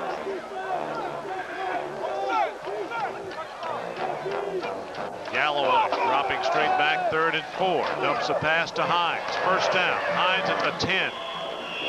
He skipped past Clint Alligood and has a 1st down. Inside the 10, it'll be 1st and goal for Western Carolina. Well, they didn't know the ballet was coming to Chattanooga quite as early as it did. Watch this at the end of this pass and run. Once again, Hines, 233 pounds. Just up on his tippy toes. Bang, bang, bang, boom. Nice run by Hines. He picked up about 8 yards with that little stutter step. That's a triple jump, I think. Not an Olympic record, but close. Yeah. 1st and goal, clock under 8 minutes. Galloway hands to the backup fullback, Marcus Roberts, who goes into the end zone from 9 yards away. And Western Carolina has just about put this one in the books. They go up 33-10 with that play. You know, Randy, you got to look ahead as they get ready to kick this extra point. Western Carolina's last game of the year comes on November the 20th, and they play at Marshall. That could be a huge football game for the outcome of this conference. Certainly Georgia Southern will have something to say about it, but that could come down as you see once again the touchdown run and those big backs, including Roberts here, doing the number today for the Catamounts. Russell makes the extra point. He's still perfect on the year. 7:43 to go, and it's a 34-10 Western Carolina lead. We'll be back to Chamberlain Field in Chattanooga after you hear this. You know how fast your business is changing. But do you know which airline is changing faster than any other? Improving schedules, modernizing its fleet, forming a global alliance, making so many improvements it can truly be said, in the history of aviation, no other airline has made so many changes so fast. And all of it's for you. Has this ever happened to you? Don't tear that shirt into dust rags. Introducing DD7 Super All-Purpose Stain Remover. Remove that stain without a trace. Dilute and soak fabrics for a light new whiteness. Imagine this is your laundry and a red sock turns everything pink. Or ink leaks from a pen. Iodine. Add DD7 to the final rinse and all is restored. Order DD7 today on this special TV offer for $14.95. Or save $10 in order 2 for $19.95. Now you see it, now you don't. Now call. This college football telecast on Sports South is being brought to you by your Thrifty Car Rental team owners in the Southeast. Thrifty Car Rental, historically known for low rates.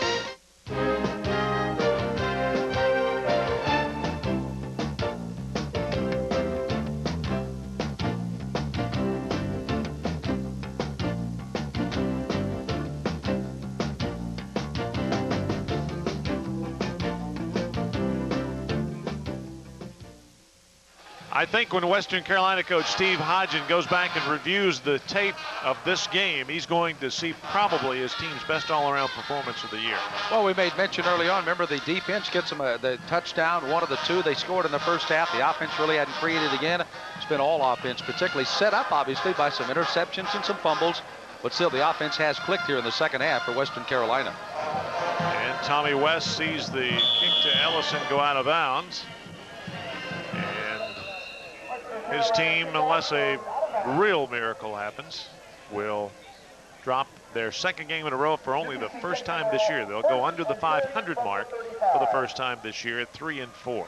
And the Mocs will go to Appalachian State for a game at 1:30 next Saturday. Western Carolina out of the conference. They'll host Newberry at 2 o'clock in Cullowhee. Then on the 6th, it's going to be Western Carolina back home again, back in the conference with VMI, as Chattanooga's back home with the Citadel. Again, that's on November 6th.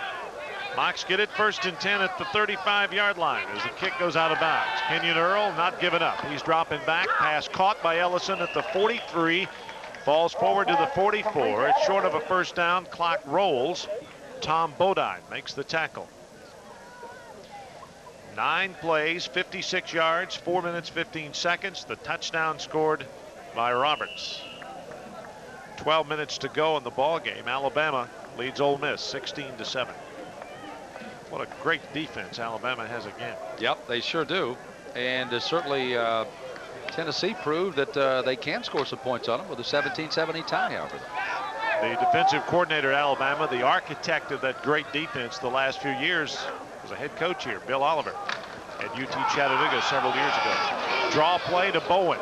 He crosses the 45, gets the first down as he picks up maybe 2. Tom Bodine makes the tackle. Bill Oliver replaced the late Joe Morrison as head coach here. Never won less than 7 games as a head coach, but never won a Southern Conference championship. Bill Oliver, one of the most respected defensive coaches in the country, obviously. Mocs have it, first down inside the 45. Kenyon Earl dropping straight back, good protection, pass incomplete, intended for Ellison. 2 men on it.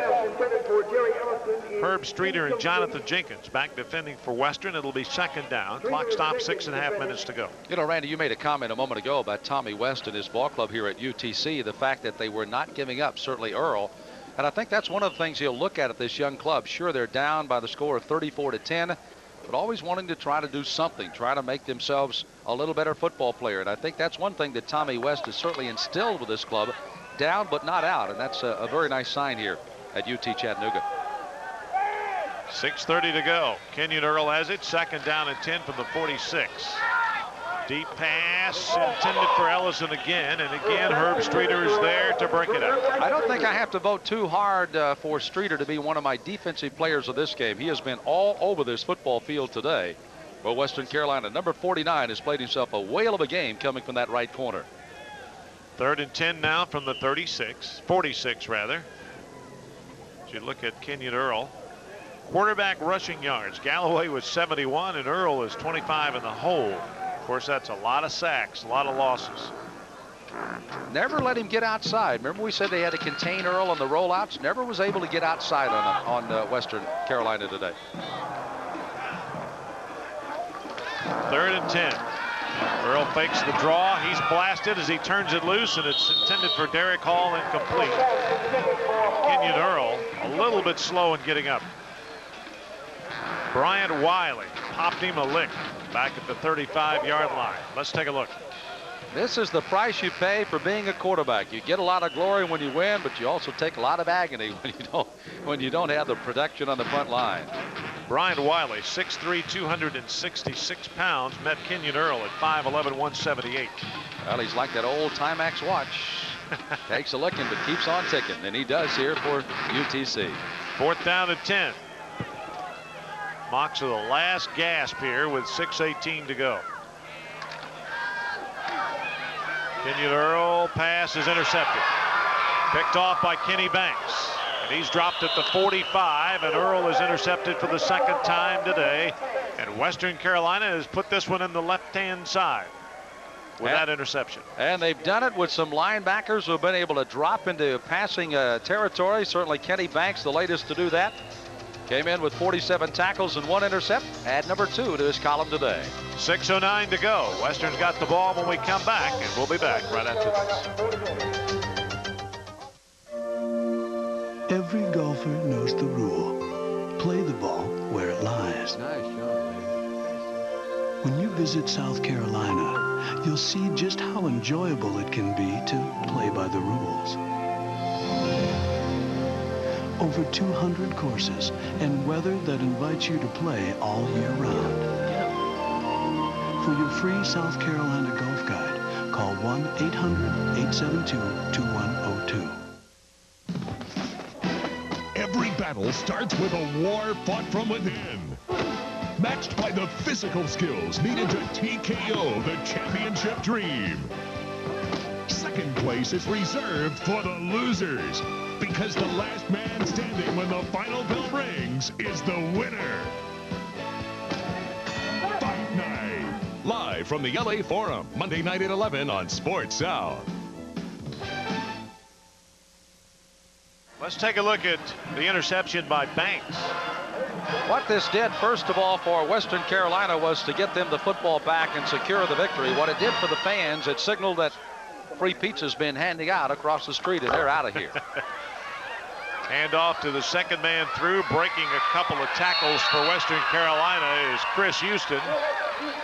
And he's got a first down. Frank Battle and Tyrone McKenzie make the tackle. New quarterback for Western Carolina, Rodney Hunt.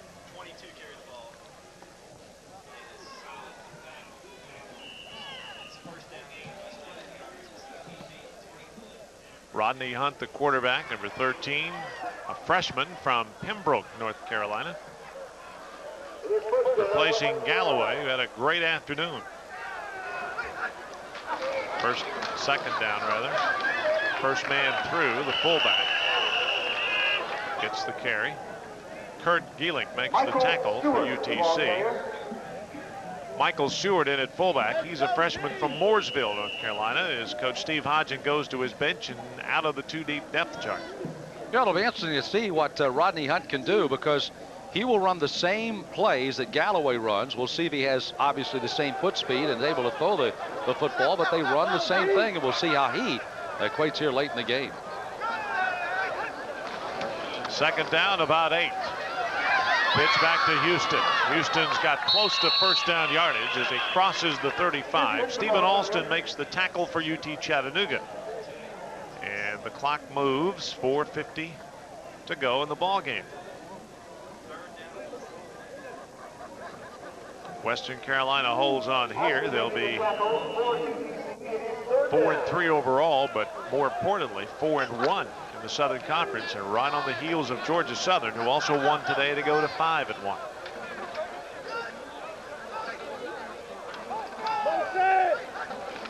Hunt, first down, Houston inside the 30 to the 25. Another first down. Kurt Gieling makes the tackle for UT Chattanooga, and it is another first down for the Catamounts. Randy, I think it's also very significant for Western Carolina in the fact that we had made mention that their offense was not that productive. They'd scored only 114 points coming in, but given up 161. Now the offense today became more efficient, as we talked about. They got in the red zone and they scored when they got there. They had played Kansas, which walloped them pretty good, but surprisingly, North Carolina A&T beat them. Yes. Hunt with the first man through. The fullback, number 33, Michael Stewart, gets the call. Clock moves, 3:47 to go. Frank Battle makes the tackle for UT Chattanooga. And both teams beginning to reach into the depth charts a little bit, get some younger players in there. Of course, Tommy West has got a lot of younger players that are in the 2-deep, so that could be a big difference.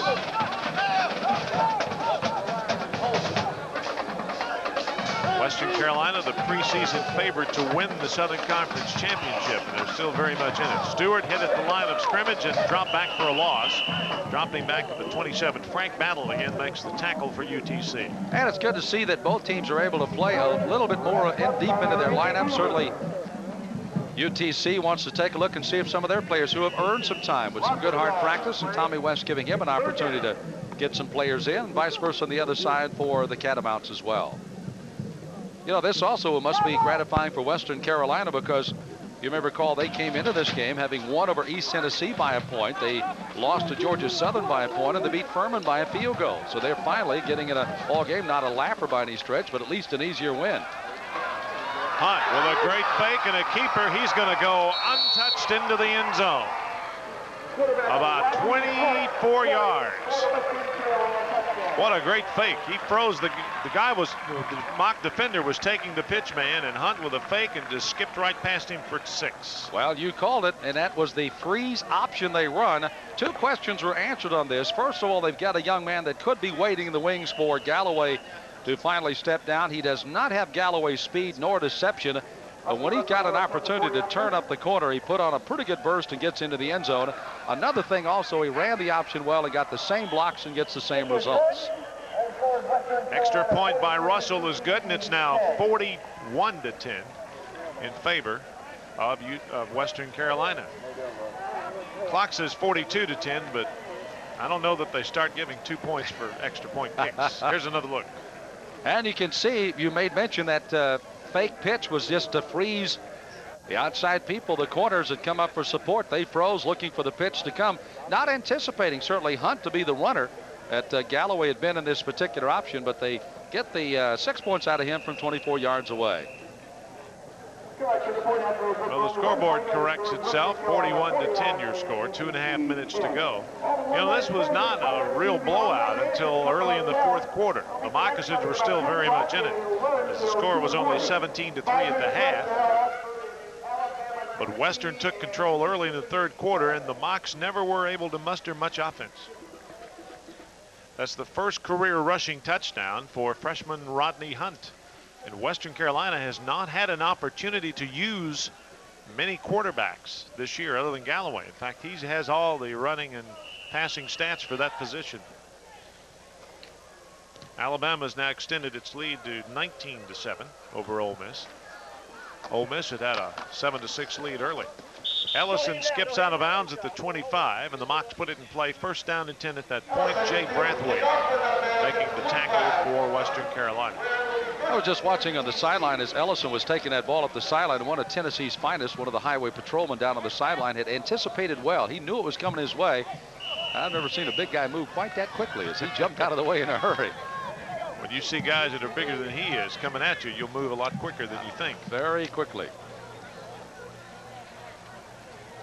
Randy, it's been fun today before we have a rather hectic out of here. But again, to all of our TV people, it's always nice to work with the great crew we do with Sports South, as always.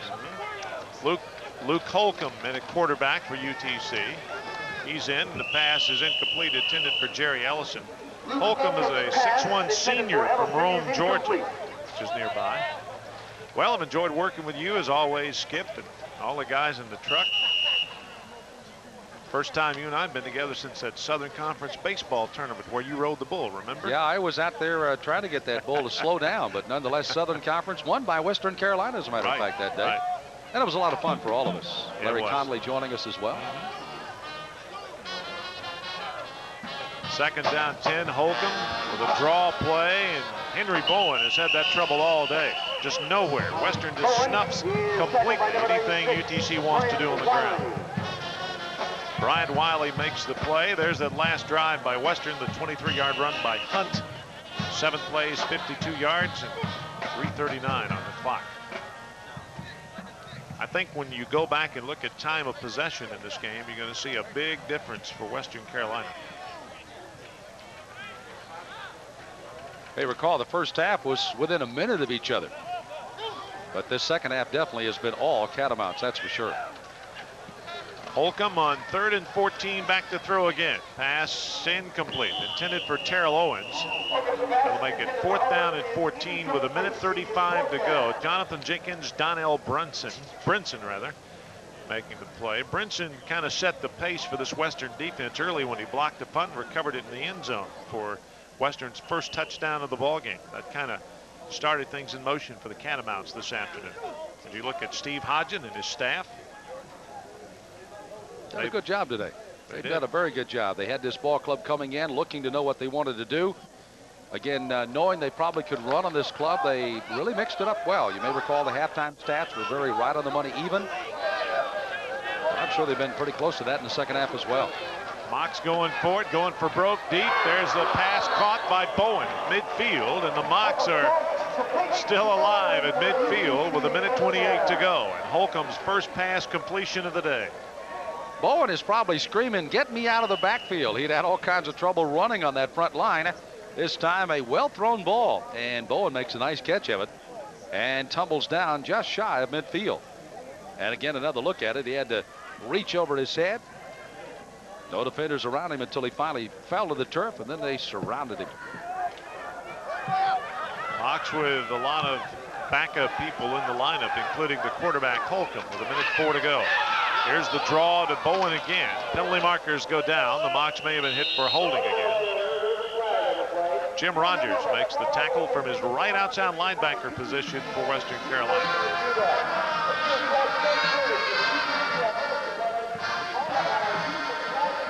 You know, we took a look at a couple of guys at the top of the show for both ball clubs. Lonnie Galloway came through in flying colors. Holding on the offense, 10 yards, repeat first down. Certainly Hayes electrified the crowd with a couple of returns. Other side, we expected Kenyon Earl had a tough time trying to run with the football, certainly threw well at times. And then, of course, we talked about Mr. Bodine, and he had made a good effort for Western Carolina. And also Jerry Ellison, who never really got off of the 0 mark today. Just a tough time to run against Western Carolina. So 3 out of 4 ain't bad. Clock rolls now, 42 seconds to go. It's first down and 20 for the Mox after the penalty. Holcomb again dropping back. Pass over the middle, caught. Terrell Owens makes the reception at midfield. Short of the first down. Jonathan Jenkins defending for Western Carolina. And you see the time remaining at the bottom right of your screen. Time for one more play, probably. We'll see. Holcomb with a drop. He's hit as he is get rid of the ball, and that stops the clock with 9 seconds to go. It'll be fourth down. Jim Rogers hitting from behind for Western Carolina. You can almost still feel those up here in the booth, even late in the afternoon. That was a shot to the back. And Holcomb will be feeling that for a while.